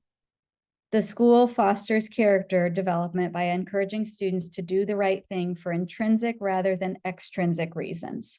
And when I think if hope is being motivated in a virtuous way, it will motivate them to do it for the right reasons, not because that light at the end of the tunnel, right? Because maybe the light that they're getting is a painted facade, right?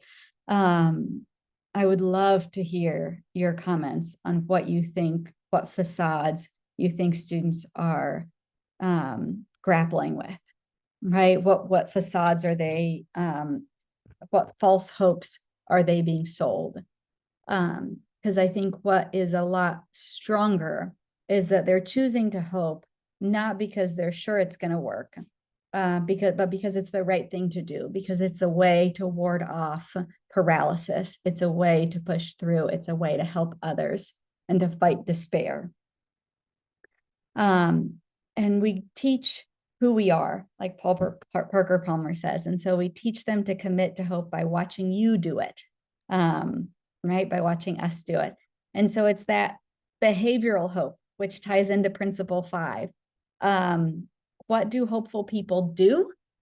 The school provides students with an opportunity to practice and reflect on character strengths that are shaping and forming their moral compass. And so it could be and depending on what people are teaching, there's a lot of different ways, or some disciplines have extra challenges, right? But getting students to talk about it. Adolescents love to talk about things that are kind of on the edge of their zone of proximal development, these abstract concepts, these definitions, and why, and the differences between some of the definitions, or what some philosophers or theologians have written about hope.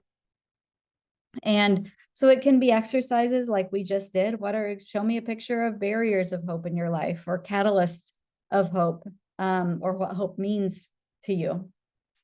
When we've piloted the survey, those 12 items that I showed you, when we piloted it in the United States, in Brazil, and in South Africa, I pulled together a lot of the correlations in it. So these are average correlations across all 7 of the samples that we got. I think not all of them had all of these. And so positive means that they moved together. Negative means that they moved separately.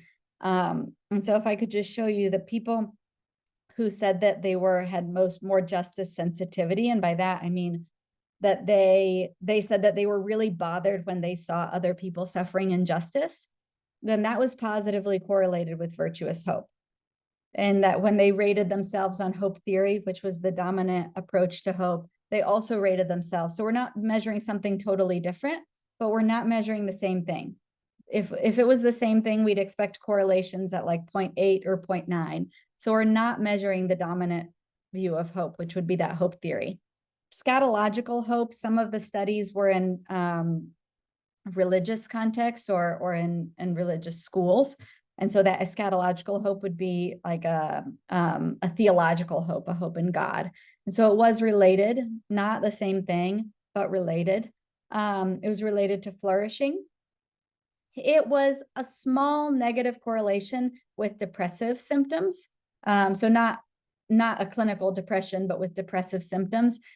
And a stronger but mild correlation with temper. So somebody says that they had a really hot temper. They were very quick to get really upset. Then they were less likely to say that they had a lot of virtuous hope. And then with optimism, it was related, but it's not the same thing.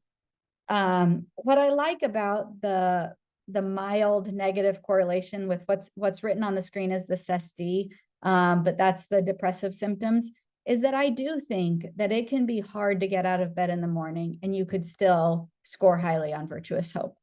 Augustine of Hippo wrote about the virtue of hope, and he was described as a depressed or a pessimistic person. But he talked about warding off despair. And so I'm curious about if, and necessity is not pessimism, but I think that hope is most relevant, and that somebody could cling to the virtue of hope and could have the virtue of hope in contexts of a lot of pain and challenge. So we're not measuring the same thing as symptoms of depression or pursuing positive success. I think we're tapping into something that's different from most other dominant measures of how hope is often discussed.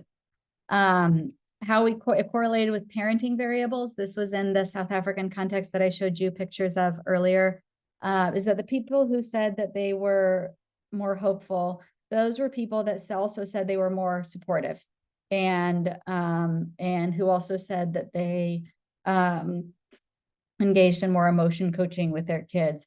The responsive care and the emotion reminiscing, those are observational measures. So with observational measures, I'm just always impressed if something that is observed by somebody else and something that is said by the person, if those are correlated. And we did find that people who said, I actually strongly agree that these statements represent me, they were rated by somebody else when they were interacting with their child as having more quality responses, like sitting on the floor, looking at them, reacting and reading them, and engaging in some like real-time parental responsiveness.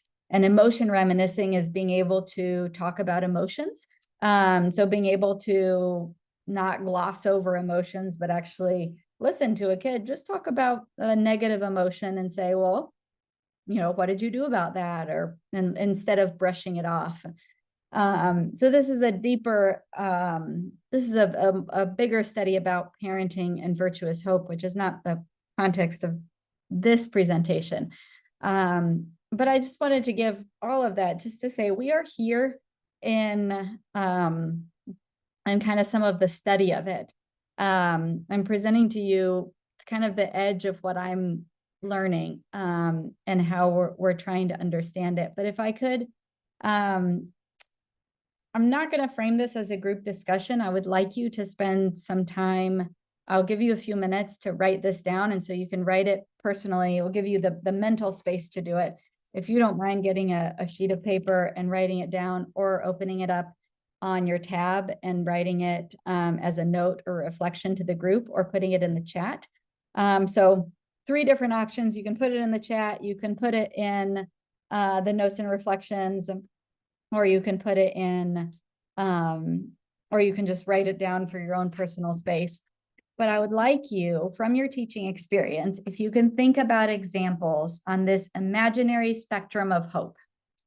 If on one side of the spectrum, we have those false tunnels, right? And these mirages that our students are sold. What are some examples of that?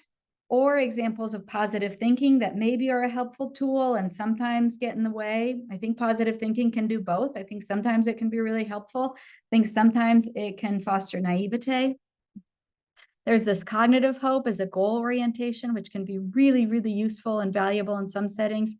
And there's a virtuous hope that is also not. And so if we can kind of put these on an imaginary spectrum and think about some examples, I'd like to give you a few minutes for you to flesh out how have you seen this embodied. I'm reading in the chat. I hope that we, the parents and the teachers, are on one accord in finding the best ways to improve their children's learning needs. Attending school daily, completing their homework for the extra practice, any behavior issues, or find solutions to improve them. Something that stands out to me of that, of just attending school daily, doing what you're supposed to do. It can be a cognitive discipline, and especially if you believe that that is the right thing, that's powerful. I think about parenting in the context, hoping in the context of parenting a lot, because what I want to do and what I think I should do are often different. And what I think is good for my kids and what my kids want is also often different, or what I want to do and what I think my kids need might be different.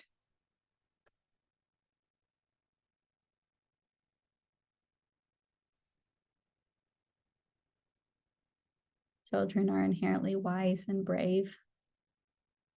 We can only help them and learn from them.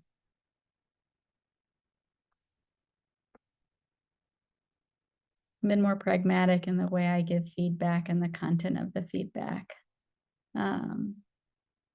Pragmatic to avoid building false tunnels. There's a lot of wisdom in that statement.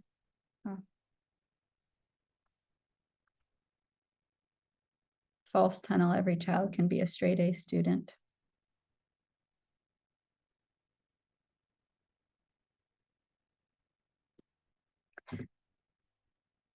Feel free to continue looking at the chat. I'm going to close my box here so I can keep talking, and then I'll read it later. One of the,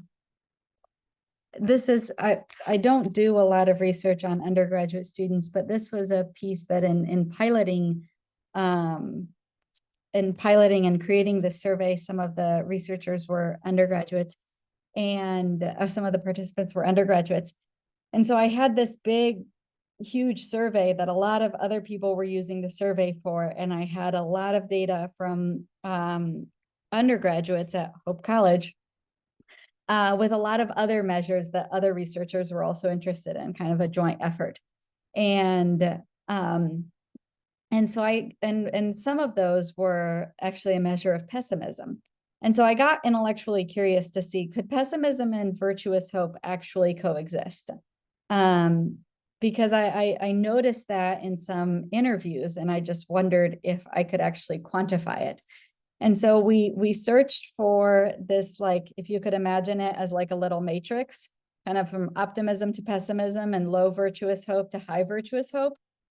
And we did find a subset of about 57 people that scored themselves, right? This is all self-rating, that scored themselves as pretty high on in the agree range for pessimism. I hardly ever expect things to go my way.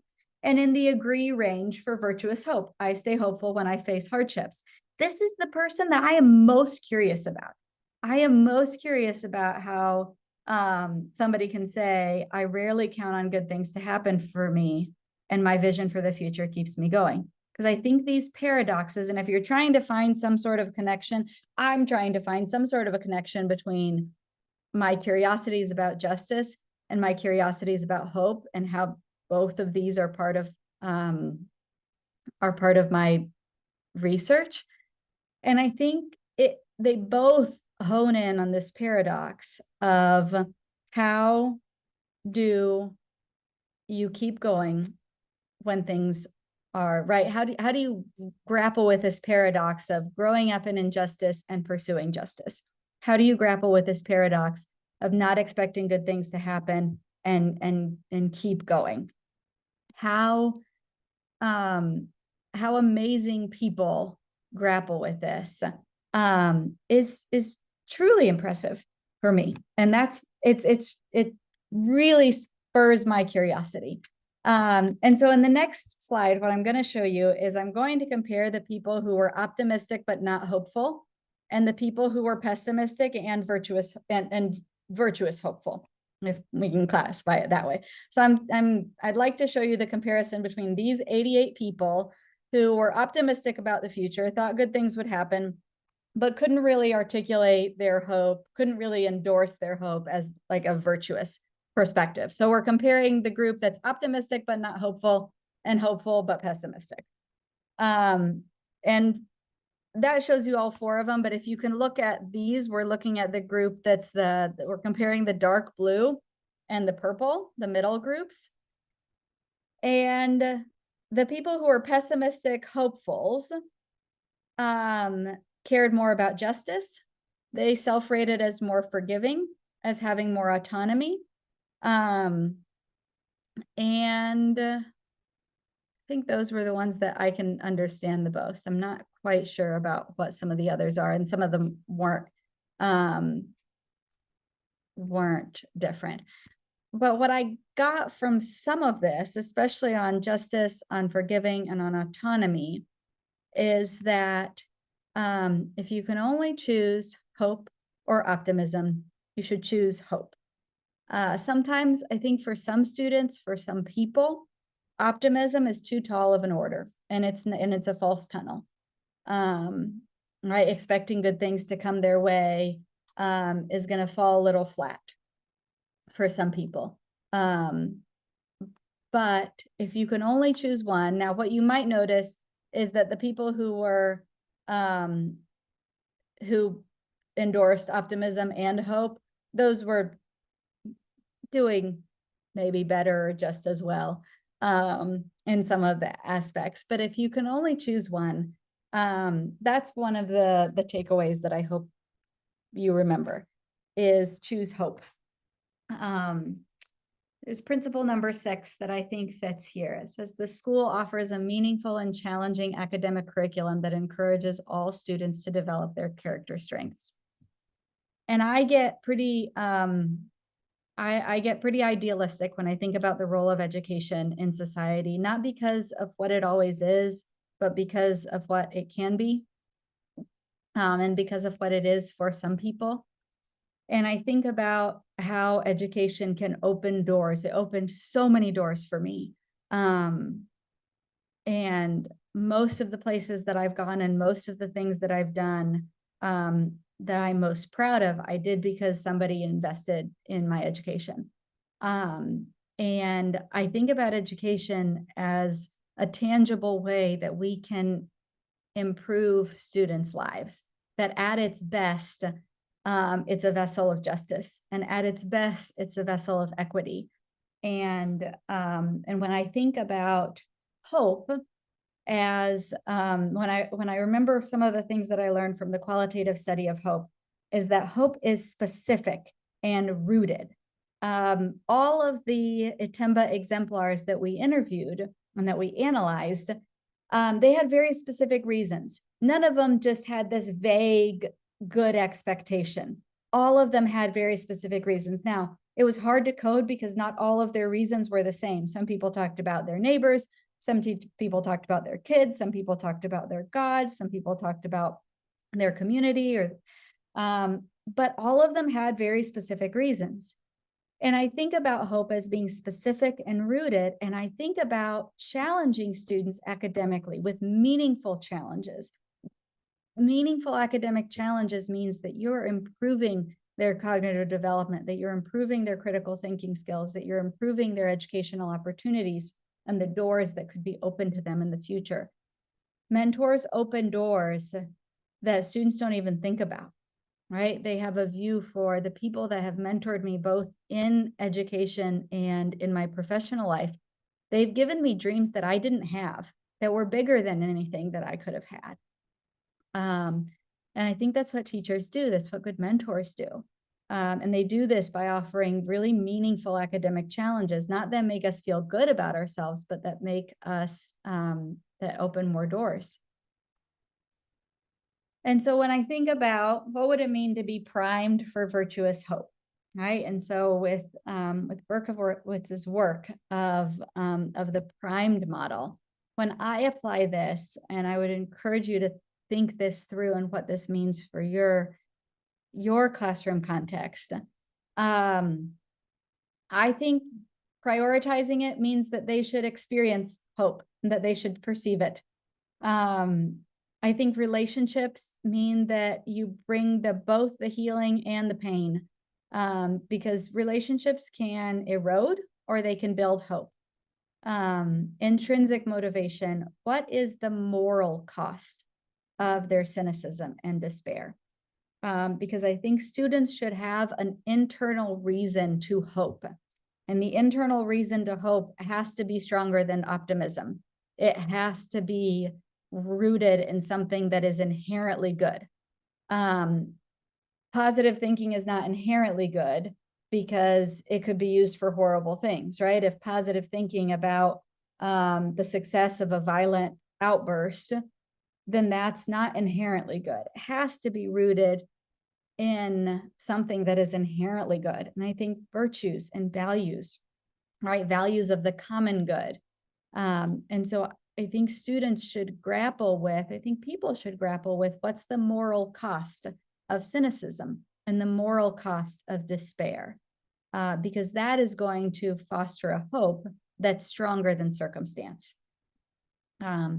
Modeling, we teach who we are. Our students have a much higher chance of being hopeful if we are. Empowerment, let them control and create. Let their motivation be the strongest one, right? Give them an opportunity to belong, to participate, to do some meaningful work. And then think about what that means developmentally. Erik Erikson, who started off a lot of research directions, right? Study of identity, the study of relationships, the study of autonomy and trust. A lot of those are traced back in developmental psychology to Erik Erikson. And in his 8-stage, for familiar with his 8-stage theory of the lifespan of the psychosocial crises, the virtue of the very first one, trust versus mistrust, the virtue that emerges from that is hope. That Erikson hypothesized that when infants learn to trust and feel safe, that's the beginning of their hope. And I think for children, the safety and the trust is an important piece of their hope.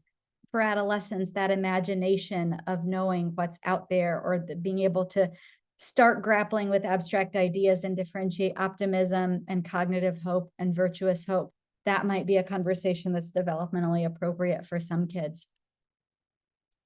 The lack of hope is a loss of our future, and we can't let that happen in our schools, and we can't let that happen in our families, because that's our moral work. So this is the last principle that I'll connect to, principle number 10. Families in the community are integral partners of the school's character initiatives. And oftentimes reaching out to families of our students, it's out of reach in a lot of educational contexts, but we can still plan for it, and that can still be a part of the vision. At an initiative perspective, that's the most effective piece. But even if that feels out of reach, at a vision perspective, it should be. And so if you were there in October, you got a physical copy of The Rabbit Listened. And I wanted to connect that as my last piece, and then I'll be done. But if you've read the book, and hopefully you've read the book to somebody else as well,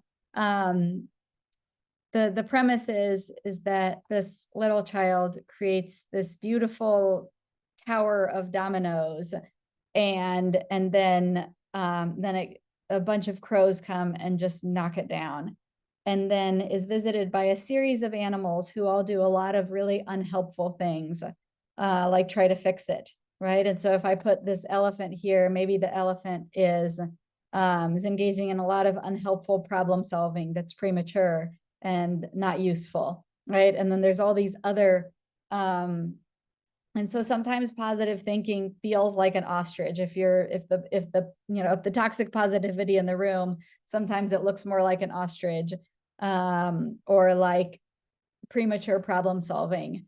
But then the rabbit comes and the rabbit listens, and the rabbit listens while the child goes through a lot of unhelpful strategies. But at the end of it all, the last page is what I think is hope. But we shouldn't forget the process. Is that people who jump prematurely to positive thinking, that there is an element of positive thinking and of future goal orientation and hope. But if we're premature and we don't build it from the inside out and from the bottom up, then we're acting more like the kangaroo or the elephant, and we're not engaging in some of the sitting with the pain that is a necessary precursor to a real hope. When I read this book to my kids, what they often do is they flip back between the very first page, which shows the domino tower, and the last page, which shows the imagination. And they were the ones to point out to me, hey, the last page, it's so much better. And I had to be, and they were like flipping back and forth between the first page that shows what it was and the last page that shows what the child now has a vision for it. And my 7 and 5-year-old were the ones to point out that this page is actually a much more beautiful tower. And I want to leave you with that observation if you didn't have one. So now what? I don't think everything will always be okay, but I consciously choose hope over despair. And I hope our students and I hope our children will do the same. And so I think we should tell stories about people who face hardships. Don't tell stories that are just from a straight line up. Like, this is what your grandfather did, and so this is what your father did, so this is what you do. Like, that's a straight line up. That's not a big enough story for a lot of children. Children need to hear, people need to hear stories that loop around, because when they experience those loops, they'll know that that's a natural part of what they should expect, right? They should expect the setbacks. So tell stories that include setbacks. Tell stories that are not linear. So when they experience their inevitable non-linear life, that will make sense to them. And they won't wonder what's wrong, right? Hold on to a good future, but hold on to a good future that's far ahead. Don't hold on to the next job application or the next college application, because that's too falsifiable. Hold on to a future that's 10 years out, that's farther ahead. Participate in a group. Get children to participate in groups. Get children to get siblings and neighbors and teachers and supervisors to participate in a group that that inspires, a group that tells stories. Tell your hopeful story, or retell your hopeful story. If your story was not one of hope, reframe it. Anchor your hope in something that's bigger than yourself. Thank you. Obrigada. Thank you so much, Dr. Thomas. I'm wondering if we could kind of go back to where we began, where we were all showing our faces, and if people would be willing to just come back and just offer some visual appreciation for our time with Dr. Thomas. So nice to see. I see some clapping. I really heard you, Dr. Thomas, when you said it's kind of like speaking into the void. So I hope you know that there's a lot of activity in the chat and the Padlet, and a lot of hearts are moving and opening. I really appreciate it. Thank you so much. Heather, do we have a moment for any questions? We sure do. That's great. Dr. Thomas, thank you so much. I so appreciate your research. I love hope, so I love that it's actually a thing and that it can be studied. My question is, I feel like a lot of what you're talking about really resonated with what's been studied about resiliency. So what do you see as kind of the tie between resiliency, which we talk a lot about in schools, and hope? Yeah, yeah, absolutely. And what I want to say is that I talk about what I'll start with is I talk about my research because I think that's why I was invited. But none of these are like my ideas. These are projects that I'm a part of, but these are things that philosophers and writers and leaders have been writing about for millennia. And so none of this is like, you know, um, I think this is all part of the human story and how we make sense of things. And I think it's very much connected to resilience. And resilience is also studied in a lot of different ways. And, there's like an immunological component to it. And I think a big similarity of what I'll connect to the future orientation is I think that something that pulls a little bit more in the direction of hope, and the virtue piece, kind of anchoring it in some virtue ethics, is a piece that I think pulls it a little bit more towards hope. What I would expect a huge overlap in is the importance of having at least one adult, right? At least somebody there so I think the connection to social support and to making sense of it, but these are all related. You could plot them on Venn diagrams. So I won't try to differentiate it too much, other than like the context that it's studied in as a virtue or as a future orientation, as something that's that kind of makes sense.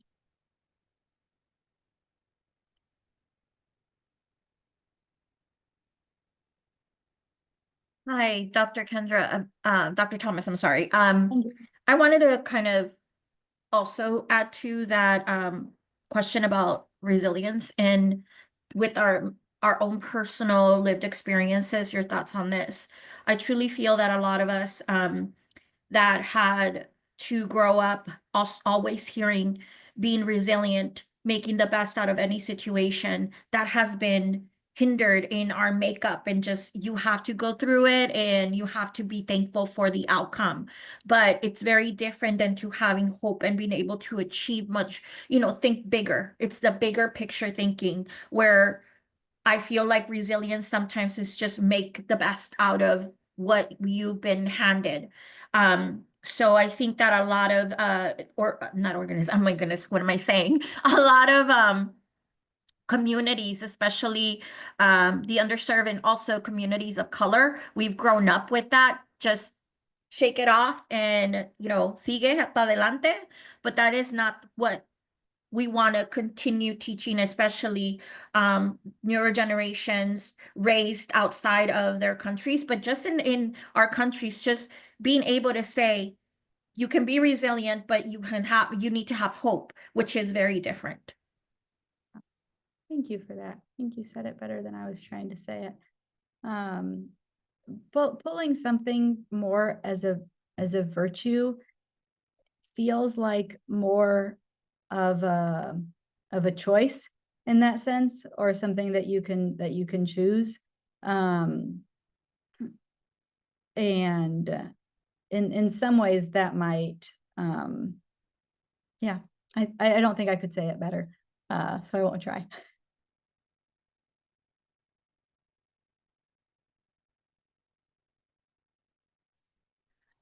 Dr. Thomas, how does this conversation interface with the conversations around grit?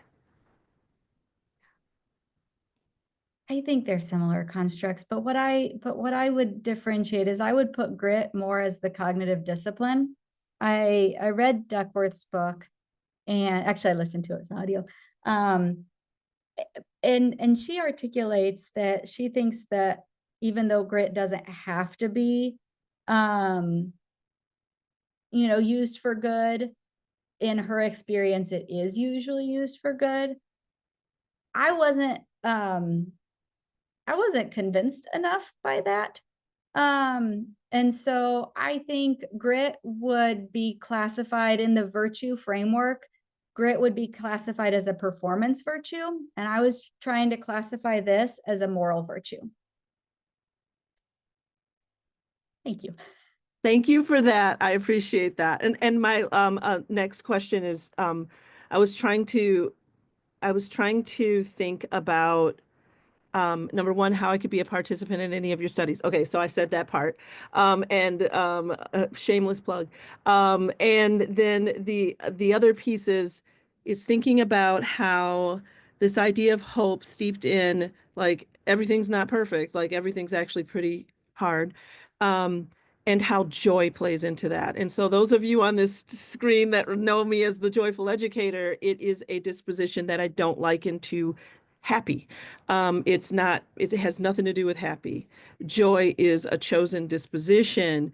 And I think that hope aspect for me, I haven't fully formed my thought around this, but I'm like, wow, I think hope has something to do with why I posit myself as joyful. But I haven't been able to. So anyway, if you want, I'm over here. Like you got my number. Yeah, So yeah, yeah. okay. Let's talk. Help me figure this Like out. if you could put like happiness is to joy as optimism is to hope. Period.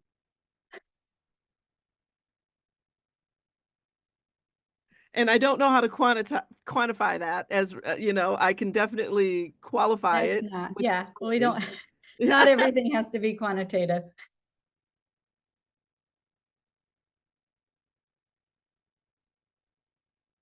I have a question for you, Dr. Thomas. I'm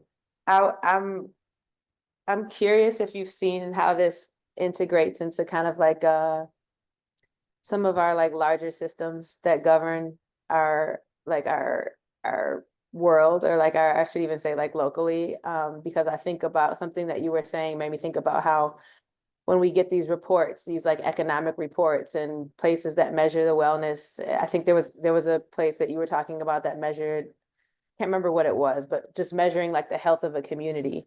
But and they use things like home ownership or like median income, but you never see anything in there about like amount of hope in like citizens that live there, right? Like, and I think that that's an important measure. If I was choosing where to raise my family, I might not pick based on how many people own their homes in a place, but I might pick based on how many people actually embody and understand hope and community.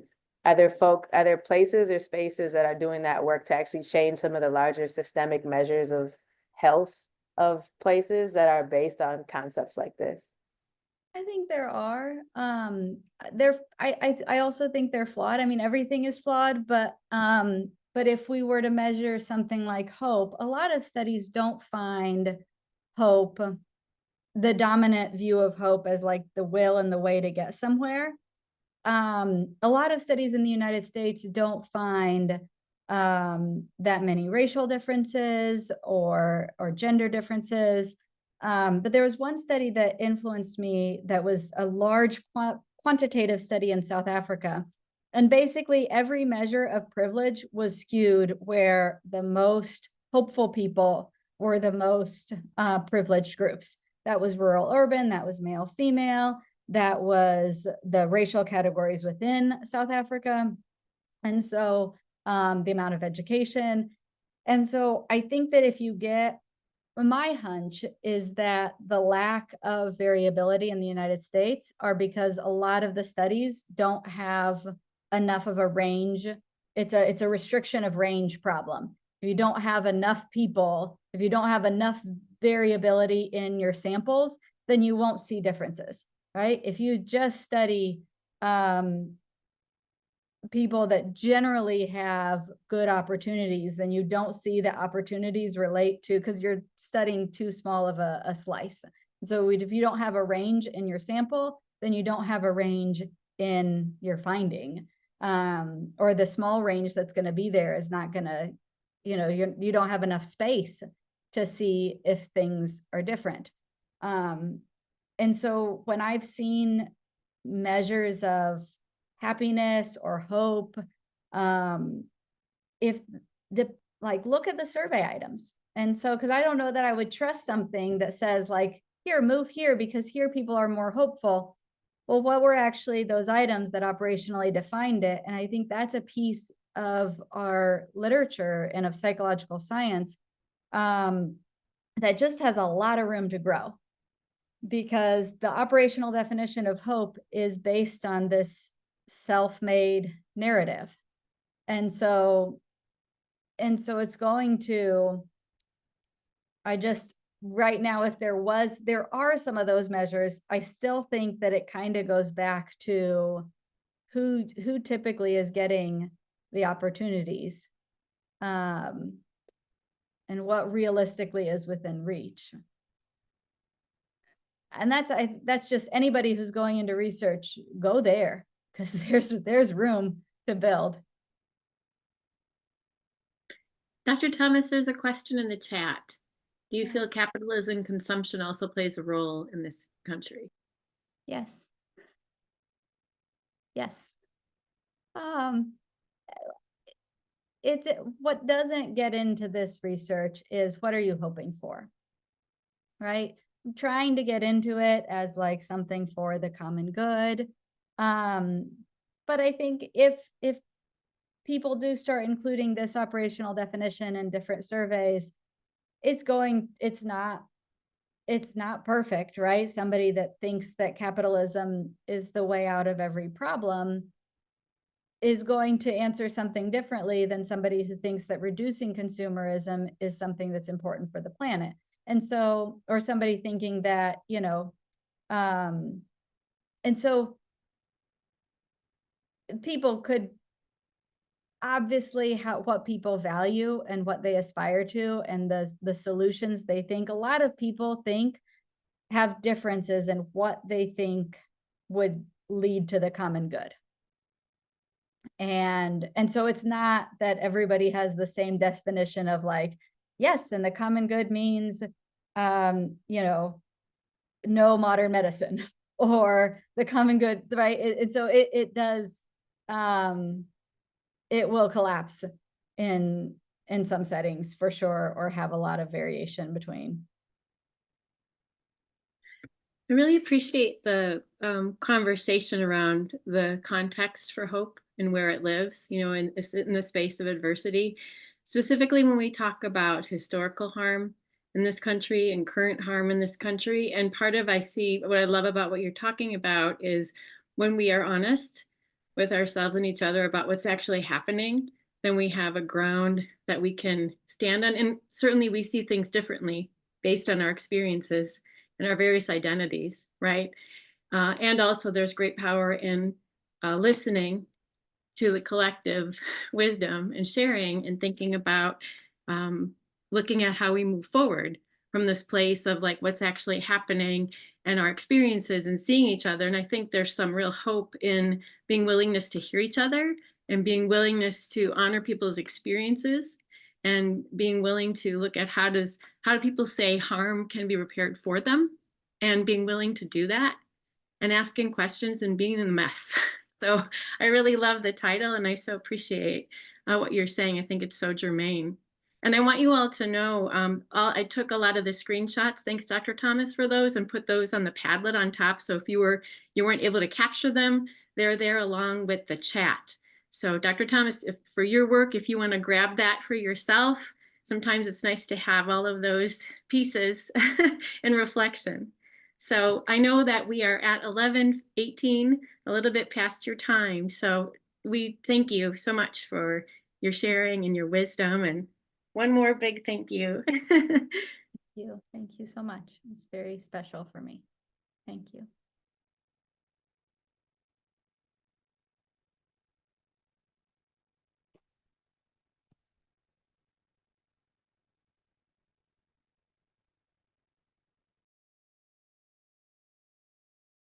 All right, I think we can jump into reflection until we get into the lunch. If you all want to return to the Padlet, which I'm trying to share my screen, hopefully you all can see it. We're looking at the light red /pink section of our Padlet. where there are individual reflection questions, we'd invite you all to just take a moment to look at those questions, click on the Padlet right here in the comment section, add some of your thoughts either here or if you want to head back to where we were taking notes. Where is that one? Right next to it, Lauren, it's the white one. Oh, the white one, here we go. Yeah. If you want to head back to where we were taking notes and reviewing some of the information that was dropped in by your peers, you can do that. So we will close out there, and then I think Alexis is gonna share with us some breakout groups for some lunch sessions. And Lauren, if I could, all right, thank you so much, everybody. So as is our intention with our LACCS community is to cultivate our sense of community, right? And it can be joyful and messy and exciting and exhausting to be in community, right? And so a really important part, and Lauren and I really wanted to focus on this, is having stillness and space to reflect and to allow all of that learning to synthesize. I always think about that as a really juicy space for growth when we're able to have space, when I'm able to have space and really reflect. And so we wanted all of you to really be able to sit with yourselves and connect with your own hearts, your own experiences, and really lean into that so that we can now move into this larger space of conversation. We also asked you in the morning what principle you'd like to focus on. And we always think it's powerful to create a listening for an intention. It's really powerful. And so what we're going to do now, and I'm going to put it in the chat one more time, in a moment, Lauren is going to open up the breakout rooms, and you're going to see breakout rooms labeled with each of the principles, right? Each of the 11 principles. And what we would like you to do is we would like you to please enter the chat room that has the name of the principle that you were choosing to focus on this morning. And if you changed your mind or if you didn't remember to do that, that's okay. Just listen to what your heart says now and jump into that space. And then what we're going to do is we're hoping to have about 4 to 6 people in a room, and we're just going to allow this to flow. We may just randomly move people just to make more spaces. And once all of you are placed, our LACCS coaches are going to jump in to different rooms to be a part of the conversation. Okay? So can I just get a thumbs up if you see what we're asking you to do in the chat and you understand where that that you're picking up what I'm putting down. Okay. All right, so now I'd like to direct you to the Padlet again. So this tab here is on the main landing pad. And when you click on it, it will take you to this Padlet here. Nope, it won't. Just kidding. It will take you to this one. Okay. So, and this is where we were taking notes during the presentation. And so you'll see these 2 pink tabs and you'll see what you're being asked to do. Okay. And so once you're in your group and the groups are set in motion, we're asking you to have a role and thinking about, I love what Kendra said, you know, someone who is like firm and also kind. Those were her exact words. She said it better. But we want to have a facilitator in each group who supports the group by honoring the guidelines, right? And also inviting others to be mindful. We want to have a scribe to scribe the big ideas on the Padlet under the chosen principle. So you'll notice as I'm scrolling here, these are the different Padlets. You're going to see people's notes. And again, you just click on this plus sign. If for some reason that doesn't work, you can click on the title and that should bring up a plus sign for you. But essentially what you're going to do then is the scribe is going to take notes for the group under that Padlet. When we come back, we're going to ask the voice to share your group's big ideas in about a minute. And timekeeper, you're going to help keep the group on track, okay? So that we're going to have 20 minutes for this portion. And then over here where it says group reflection, please pay attention to the guidelines. You may want to just look at them as a group and then look at the reflection questions and create space for everyone to answer in the way that they'd like. Okay, any questions about what we're doing?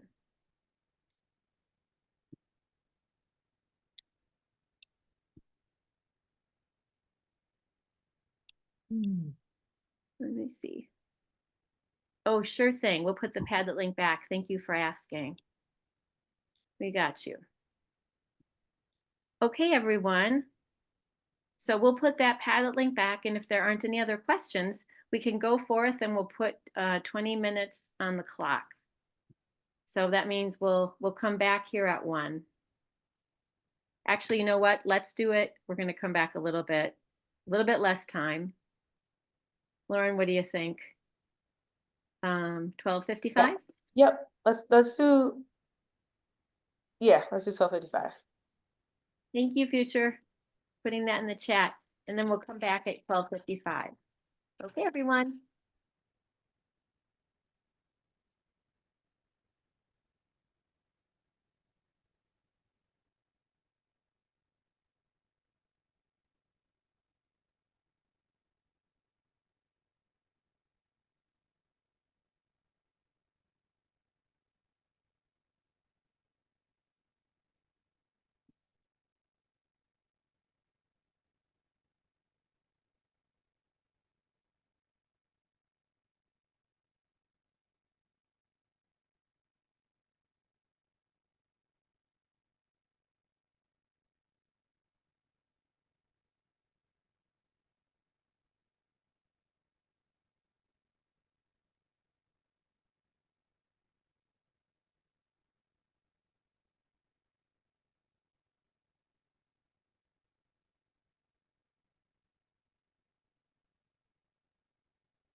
So we're waiting for everybody to choose their breakout principal, correct? That's right. Please choose your breakout principal. And one thing we might do, I'm wondering if our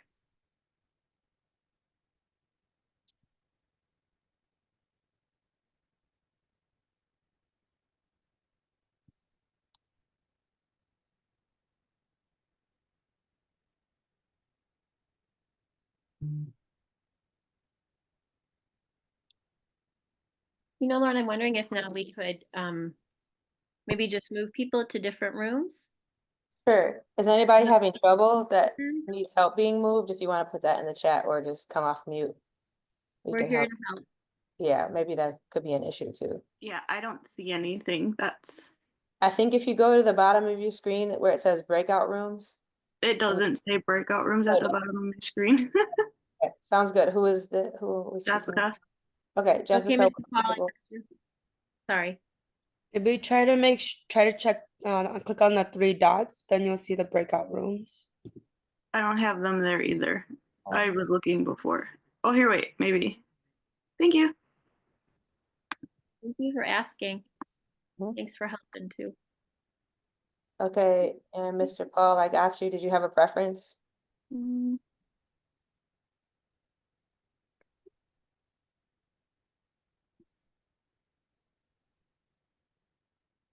Okay, you said 3.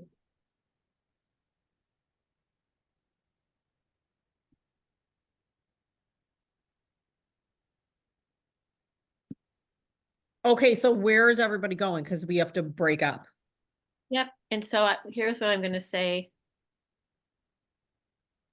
Where to Marco? We we have don't- people at 1, 3, 4, 5, and 8. Maybe we could have a couple of people go to 8 because there's only one person there. Anyone want to go to 8? Do we have 2 folks go? 2 of us go? Yeah. Future, would you go there? Yep. Arlen? Okay. Or I can go to 5. Heather? Should That I go sounds to- great. Okay. And I can hang out here in case people come back and aren't sure where to go. Heather, should I instead go to like core values or understand and because I don't know if having Future and I in one room with one other person is kind of a lot. Yes. What do So I you can think? go to 3 or 4? yeah, I can go to 4.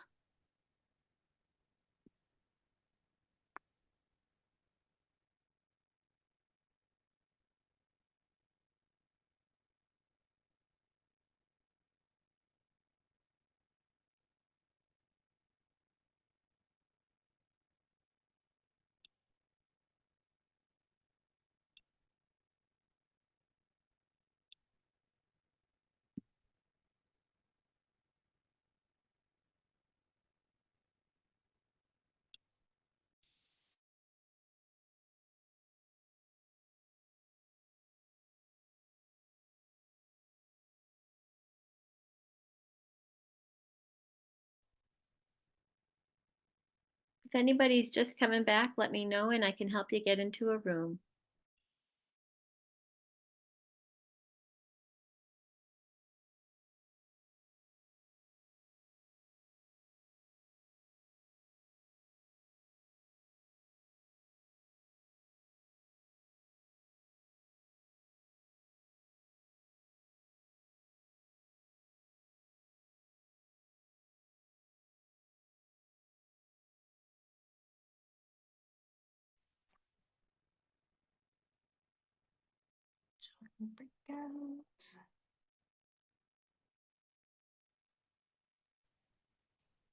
Hello. Do you need some help getting into a room? Yes, I joined the wrong one and I'm just getting it pulled back up again so that I Oh, can go to okay, the right okay. one. Where would you like? Okay, Jasmine, where'd you like to go? I'm making sure that I have it right. I was going to principal 7. Oh, okay.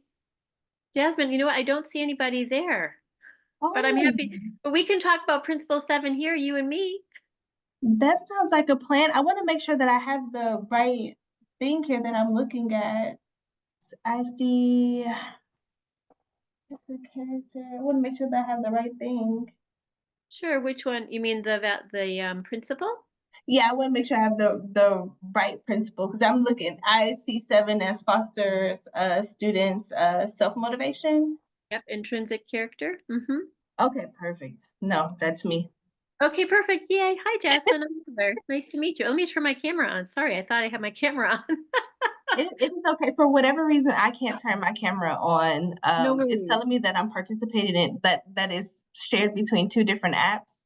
And I Oh, spent some of the lunch break trying to figure it out. And I'm like, I don't know. We don't use Zoom often as an option here at Pearls. So I'm like, I'll have to just have it fixed by the next time. well, you know what? No worries. I'm just so grateful you're here. That's what Thank matters. you. And Thank do you want to, did you have a chance to look at the Padlet and the questions? I'm pulling that back up. Want me to share it with you here? Sure. That would be delightful. Okay, we'll just make it easy. Okay. Do you I'm see it? party of 2. Yes. Okay, so there's just 2 of us. So how do you want to? I'll give you a moment to read the guidelines and the roles. I am a fantastic scribe. Yay, okay, you're hired. Going through, I'm like, I'll be happy to write things down. Okay. All right, well, I'm happy to voice what we're doing. Hey, Lauren, Jasmine and I are focusing on Oh, Principle 7. Jasmine, are you able to access the Padlet to scribe? I am. Fantastic. Okay, great. I'm going to go back up to the questions where they're projected.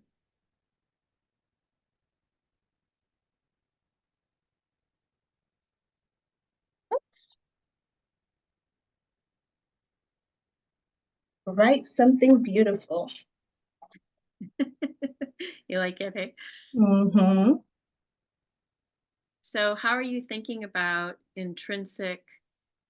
And also we have like facilitator and timekeeper, so we can double up. Lauren, you want to join us or are you on a mission? Yep, I can join you all.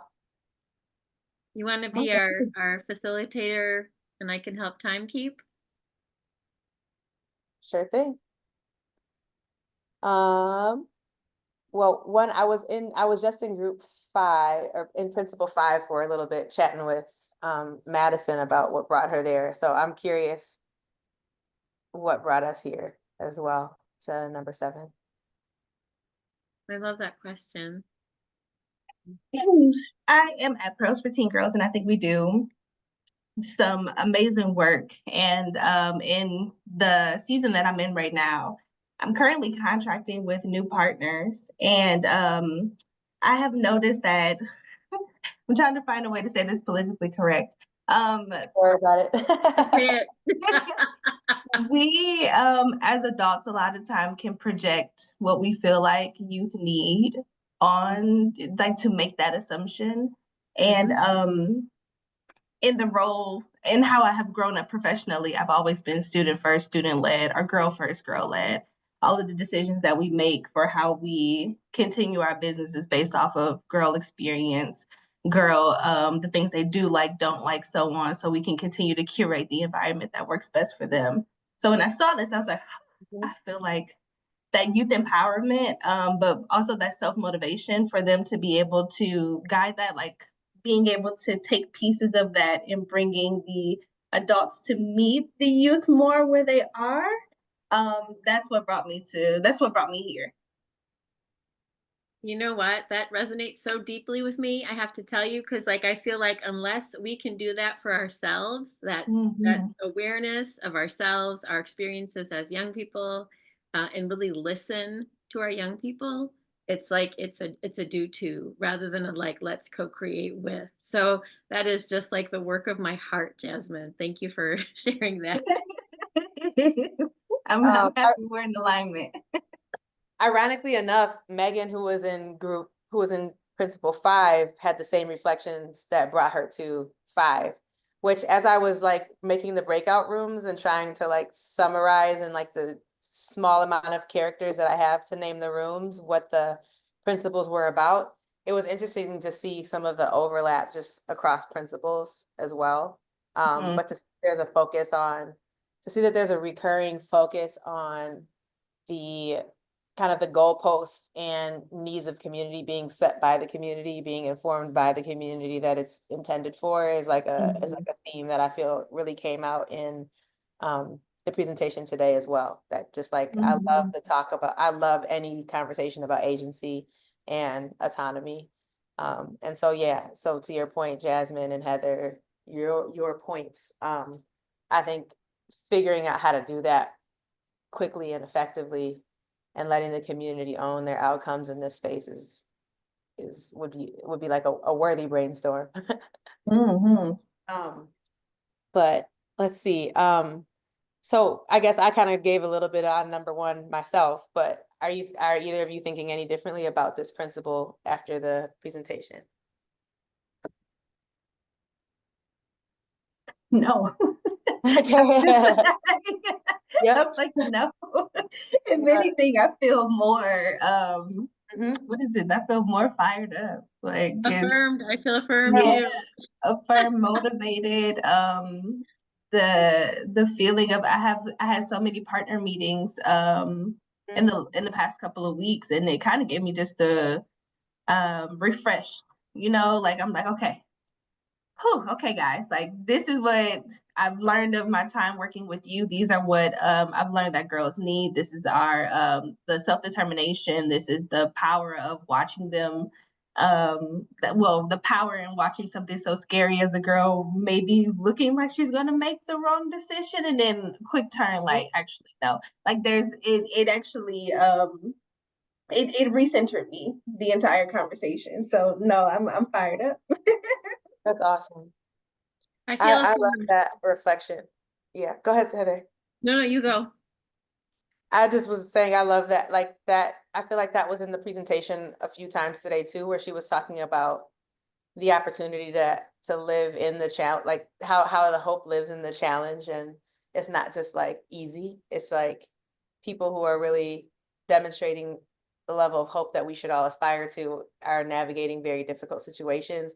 But how do we use those situations as like case studies and learnings? Like I just get excited about thinking about that. Like someone being able to share a very real story, being vulnerable and transparent, which we discussed today, like sharing those stories and just how that changes everything. Like, and it connected to what I feel like I do with professional dimensions, which is like why we're so passionate about getting women highlighted and creating platforms, because when we're in those platforms, we are showing other women that like, you don't have to be whatever it is that you think that you need to be in order to reach success. Like, here's a real story of challenge, of critical hope, that has led us to be where we are.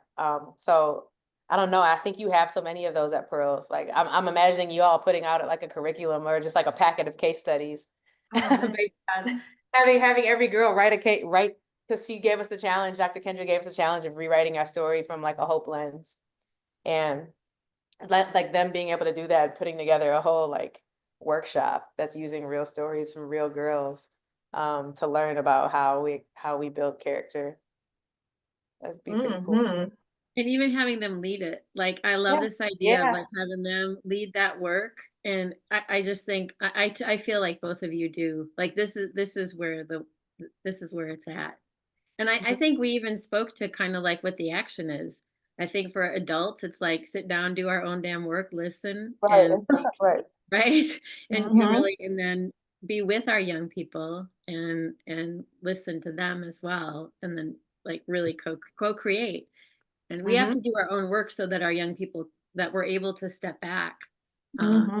so our young people are able to lead. They're able to do it. We just have to get out the way and Yeah. also provide like some structures that are supportive, right? And it's an iterative process. There's a listening that happens. Yes. Oh yes. Oh yes. That is the power of stepping aside. Yeah, I like that. Mm-hmm. Power of stepping aside and guiding versus I do think that there's a difference between in mentorship and guiding versus walking alongside, the idea of stepping aside, right? I don't I have never prescribed to a girl what is best for her, but I have always stood alongside, sometimes a little in the back, to watch what she decides to do, or even play in the space of as I see big emotions, whether excitement or a meltdown, like whatever, all that's in between that range, asking in what ways do you want me to serve? Do you want me to be a listening ear, or do you want me to listen and then help navigate through? You know, do you just want pure silence at the end of it all? Like, what do you feel like is best? And sometimes along the way, they're like, no, I want you to say something. Yep. Yeah. That's beautiful, Jasmine. I'm so glad you said that because one of the worst feelings, and I've had to navigate this, is, and it almost feels like gaslighting when people step aside without asking a question. Because to me, Yeah. that's abandonment at that Yeah. point. Mm, And then Yeah. to try to frame your then to go on to try to frame your abandonment as like uh, I'm stepping aside. It's like, no, don't do that. Like that's not stepping. Like you need to ask the question about stepping aside is like asking that question about like how you want to shape your support versus being like, I'm just leaving and then you'll never hear from me again because you guys, I'm getting out of the way. Yeah. mm-hmm. You're also aligned. Yeah, right. Don't abandon. Can't abandon the kids. We're just getting out of the way. Walking with, man. Walking with. Right. People are coming back. Welcome back. Woohoo.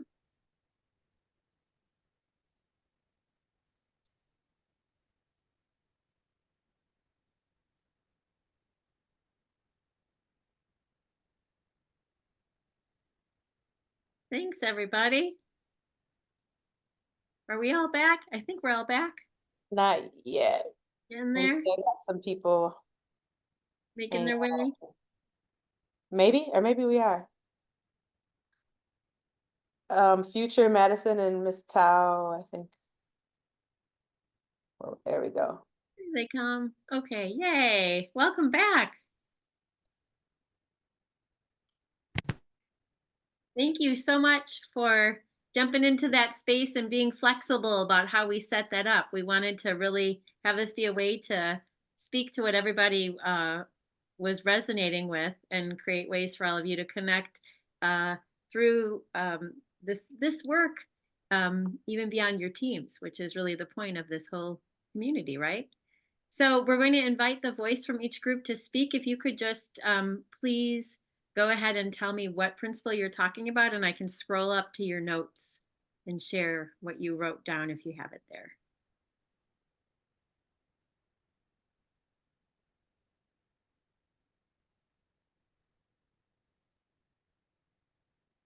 If it's easy, I can start. Oh, I'm going to let you all just say, I think, just because I know we were in different spaces. And if you don't have notes up, that's okay too. Well, we were principal for So we took paper notes since I was going to have to Fantastic. speak. So we don't have Fantastic. additional typed notes. We were all just trying to make eye contact through our cameras. So Beautiful. we acknowledged a lot. So 1 minute's going to be a little tricky. But I think with belonging, I kind of started the conversation with just like some struggles that I have with that, because it's like a very popular word for districts to hang on the wall in the central office along with DEI. And so I talked about how we appreciated in the morning hope not being toxically positive, and that it's not the same as just like a happy mindset and then we're fine. So I just acknowledged that I appreciated the work that goes into remaining hopeful, especially when I was reflecting on like younger educators that I mentor that often feel discouraged in their journey of hope or advocacy, because it's like it takes so many walls to break through to even get to the superintendent or get to someone who could help make a change. So I was acknowledging or holding space for like the difficulty in sometimes that it can be. And then we also had someone piggyback on just with students or adults voices not feeling heard or not knowing who can be trusted, whether you're a student or an adult or new. And so we talked about the need for teachers to be able to take risks to help students and also not feel like they're going to get in trouble if they veer from something for a day because their student might be coming in with a heavy load or something on their mind, and they're going to have to pivot from the curriculum for that 5 minutes, to have that. We also talked about just a common good and how that you're going to have to step outside of yourself and make sure that students are acknowledged, even if it's something you can't personally relate to, that is stepping outside and really humbling ourselves, and how we encourage so many students to make mistakes, and we encourage them to maybe apologize to a friend or talk something out. We don't do that sometimes with adults, though. We don't acknowledge a mistake as an adult or allow for a mistake as an adult. So we almost don't expect from one another what we help children do. It's almost like we forgot. So that was, and then our final thing was also just a sense of belonging among the staff in like a less serious note of like more events or opportunities to connect personally and maybe find something in common with a colleague that you didn't know about because you were at a fun little after school coffee hang or an after school happy hour, something like that, that maybe schools have gotten away from and have lost some of the joy that we can bring by just finding something in common with someone. Thanks, Jake. Okay, everybody. I love the love for Jake there and the group. If you did have some paper notes, you want to throw them on your Padlet. If you want to put them in the chat and would prefer to share that way, you're welcome to do that. We are close to time, and we do have our breakout groups coming up, and we want to make sure to give us enough time in those groups. But I do want to just create space. So if other groups would like to share really concisely, it would be wonderful to hear from you. If you want to unmute and speak what you talked about, or if you'd like to share in the chat, that's great too.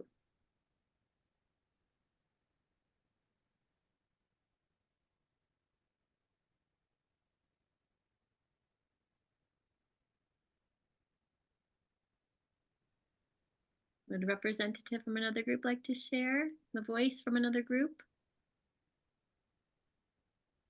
I guess I'll share ours. Thanks to Jasmine and Laura. And Jasmine, thanks for being our scribe. Basically, it was a beautiful. I can help too. You begin, I'll Please, jump actually, in go too. ahead. Go ahead, please. Well, there's so much overlap for what was just recently shared. So we were principal number 7, And we really spent a lot of time. Well, the highlight, just for the sake of time, is the power of walking to the power of stepping aside as the idea of being a guiding light to youth and really making space for them to create their own path. So we spend a lot of time just highlighting how the youth are the experts of themselves, believe it or not, but to really leverage ourselves as trusted adults to walk alongside youth and help them navigate their own path rather than deciding what we feel like is the best path for them.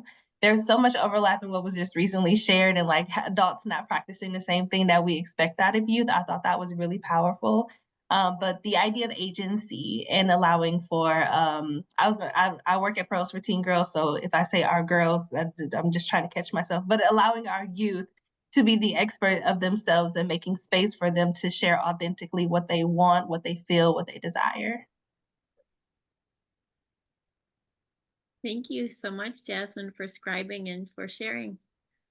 Okay, anyone else want to share out loud to the group? Otherwise, feel free to put your thoughts in the chat, or we can even look at the Padlet. We want to create space for everybody.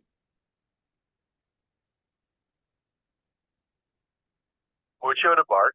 Oh, God.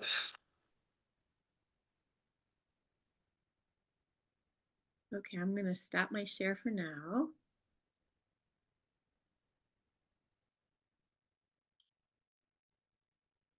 Okay, so what we can do now is we can click into this space here. And here is what we are going to do.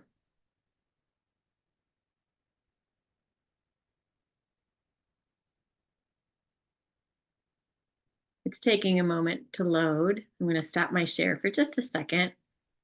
Please let me know if you're able to get there, if you have any trouble. Okay, so we've spent a lot of time. Welcome back, everybody. So we're going to take another 10 minutes, and this is a very iterative process. We kind of keep going back and forth. So our hope is always to invite you into yourselves, into learning, reflection, into connection with each other. And now we have this opportunity to prepare for our coaching session. So what we'd like you to do, and I'm going to see if my screen has loaded yet. So I'm going to go back to a share. Okay, yes, it has. Okay, so what we're going to do now is to prepare for the process of working with coaches this afternoon after this. So really focusing on the blue tab specifically. Again, there's some guidance about how to post. Really think about how can your coach support you, right? In bringing what you learn to life as you implement your LACCS goals, right? And then think about what promising practices exist or are being cultivated in your community this year. So we'd like you to take some time. You'll notice if you scroll up, the schools are there. Again, you can click on the plus sign or on the title and go ahead and make a post-it answering these questions. You'll notice this yellow tab. This is what you're going to do with your coach when you come back to work with your coach. We'll work on that one, but right now just simply focus on these two. So we're going to take 10 minutes to do that. And then we're going to ask you to do an evaluation for today. Any questions about this? Is everyone able to access everything okay?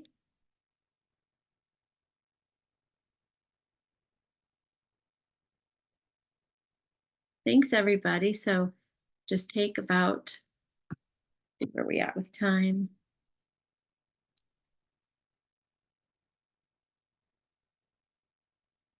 We're going to take about 5 minutes to finish this up, and then I'm going to put an evaluation link in the chat. That my connection with character.org did begin through the Wisconsin Education Partnership and the Alverno Character Education Conference. So thank you for that opportunity to not only have some recognition for our school, but to provide deep professional development learning through the 11 practices training that we were able to take advantage of through your conference. So we appreciate that. I would just like to, is it possible for me to share my screen? Do you think? Okay. I think so, Jean. Is that possible? Yep, no problem. I just need to make you co-host real quick, so. Jean is the Wizard of Oz. Ooh, Okay. I don't know about that. Okay, just one second. Excellent. I think that shows. So I just wanted to give a little bit of an overview and a connection for those of you that may not be familiar with character.org. We are the national organization that provides the opportunity for schools to become national schools of character. I know within the state of Wisconsin, the Wisconsin Education Partnership helps to facilitate that process. And that's where schools have the opportunity to self-evaluate and submit how they are implementing the 11 principles in their district. And it's a great professional growth tool, as well as an opportunity for recognition for all the hard work and successful efforts that you have in your schools and districts. I'd also just like to share that you mentioned the promising practices. I'm sure that just being involved in the LACCS program, that you are already schools that are implementing some promising practices in your schools and districts, and it's a great way to start reflecting on and sharing your great work. Also, it's a great way to learn from other schools who have promising practices and glean ideas that you could utilize in your own setting. And this year, the national applications are due Friday, March 28th. And I see that Wisconsin Education Partnership has their applications due April 15th. And then I'm here today to talk with you about the Laws of Life Essay Contest. And the Laws of Life Essay Contest is sponsored by a grant that we received through the School for Ethical Education. And it's an opportunity for individual students to reflect and write about a core value that means the most to them and why. And I'm going to give just a little bit of an overview of the structure of the contest. This year, we will be judging them in 3 separate age groups. We have 4th through 6th graders, 7th and 8th graders, and then 9th through 12th graders. And this is a worldwide opportunity. And last year, we had students from 21 countries plus the United States participate. And worldwide, we will recognize 2 students in each grade band with a $100 cash prize for having the most compelling essays. And then we will represent or recognize additional students both in the United States and outside of the United States as exemplary essays. And also, at a minimum, any school that has at least 5 submissions will have a school winner celebrated. And all of these students who are being recognized will have their essays published on our character.org website, as well as featured in our social media channels. This contest is free to enter, and the deadline is Thursday, February 20th, 2025. If you've participated before, this is a month earlier. We were finding that we were getting too close to June, and some schools had already dismissed. We weren't able to announce winners before schools had dismissed, so we did move our deadline up a little bit earlier this year in order to accommodate that. We are also asking each school to identify a site coordinator that can serve as a liaison between their school, building students, teachers, and me. We did run into some difficulties where students can't receive emails from outside entities and just connecting with everyone. So having one site coordinator, we think will help to ease that process. So if you decide to participate, you can click the link there to register. And some districts have also asked about having their own local contest before sending on entries to our contest. And we are actually excited to help facilitate that. So if that's an interest that you have, please reach out to me and I can help with that. So I made a quick checklist here too, and I will share this document with you so that it can be shared with the group. first you want to select a site coordinator, then determine who in your building would like to lead this process with their students. Some do it as part of their counseling curriculum, others do it as part of an English or a social studies class or a homeroom activity. So determine who might want to be a part of that and share this information with them. I'm providing a link to the essay rubric. And then we also have introductory videos to the competition, as well as a video about what is a core value. And then you may want to talk in your district about what core values do we want to use. Some districts like to use this as an opportunity to see how are students internalizing our school's core values, and they ask the student to select one of the school's core values to write about. And others leave it wide open and have students self-identify a core value. What we are really liking to emphasize is that this focus should be a personal narrative by the student of how they learn the importance of a specific core value. And I was listening to Kendra today talk about storytelling and why stories are so important, and you know, not being afraid to share how they had to work through a personal dilemma or a setback. And these are the kinds of stories that we are really looking for students to share with us. What's that moment in time or their when story that they learned a particular core value like hope or trust or perseverance was important? What was the situation around that they could share with us? We also think that by making sure we're focusing on students telling their own story, that we are less likely to run into AI generated essays from students. So we're looking for their own individual work and their own story. And essays are actually submitted online through our contest portal, and I included the link for that also. We feel that the Laws of Life essay contest is a great way for schools to see what their students are learning about their core values, how they're applying them.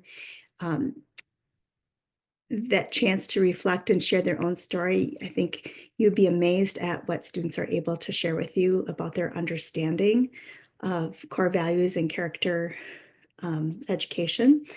And we also encourage students to make this an annual activity where students can look back on what was important to me last year, and is that still important, or is there something else I've learned, or is it a different value that's important to me now, or are there other reasons that this same value is still important to me? It's a nice opportunity for students to reflect on their own growth. And I think we all know that whenever we take time to sit and reflect on what we're learning and ways to apply it to our own life, that it becomes a more deeply held understanding and belief for us. Some schools use this as an activity to share in their classroom. Others share it with school-wide or with families. And it also promotes an opportunity to have those discussions about values with their families at home too. Does anyone have any questions for me?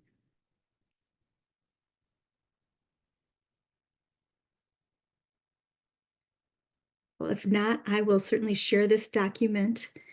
Is it best to share it with you, Heather, or how would it be most easily disseminated? If you could put the link in the chat, that would be wonderful.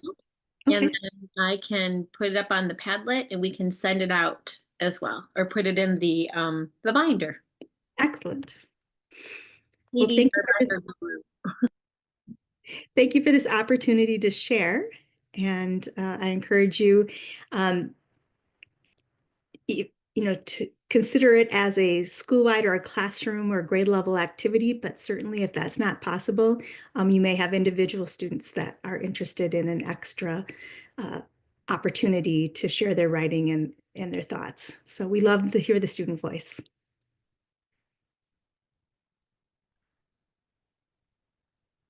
Thank you so much, Wendy. There is so much power in story and sharing our stories and hearing our stories. And young people continue to move and motivate and inspire me. That was one of the comments that was shared with one of our teachers last year. She had said that her students started with stories about, professional athletes or famous stars that they admired, and through their revision process ended up with stories about themselves, and that it was so valuable for the students to see that their stories were as compelling or as important as the stories of the people that they admire or follow. Thank you. Does anyone else have any questions? Anything you'd like to share?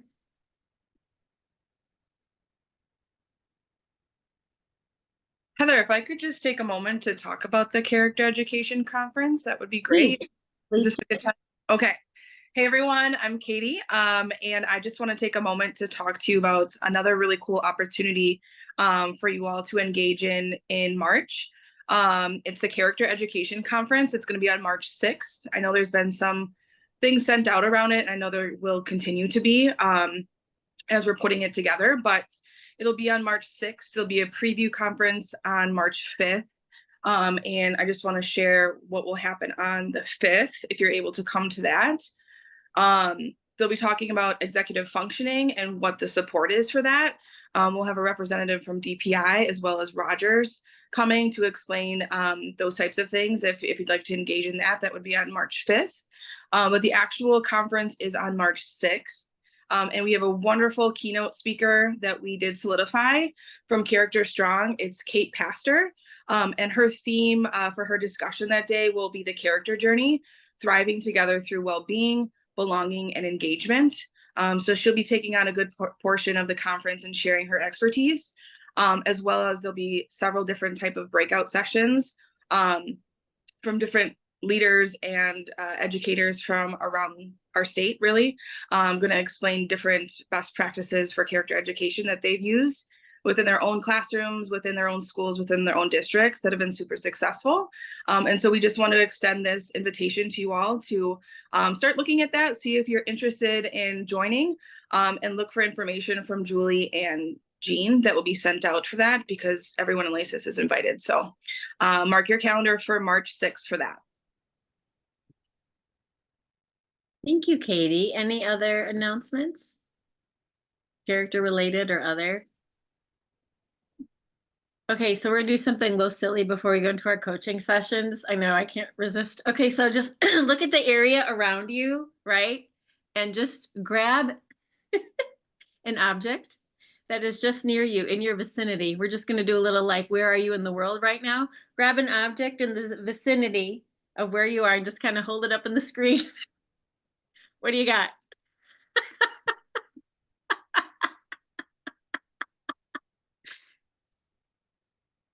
Oh, you have some Tito's. Okay. We got all kinds of fun things. Oh, we brought the cat back. Yay. Okay. Thanks. Thank you everyone so much for playing my reindeer games. I just love to play and shenanigate. Oh, great. Yes. Feel free to keep them coming. Throw a picture in the chat, Love it. Okay. All right. It is time for us to go into team time. So thank you so much, Wendy.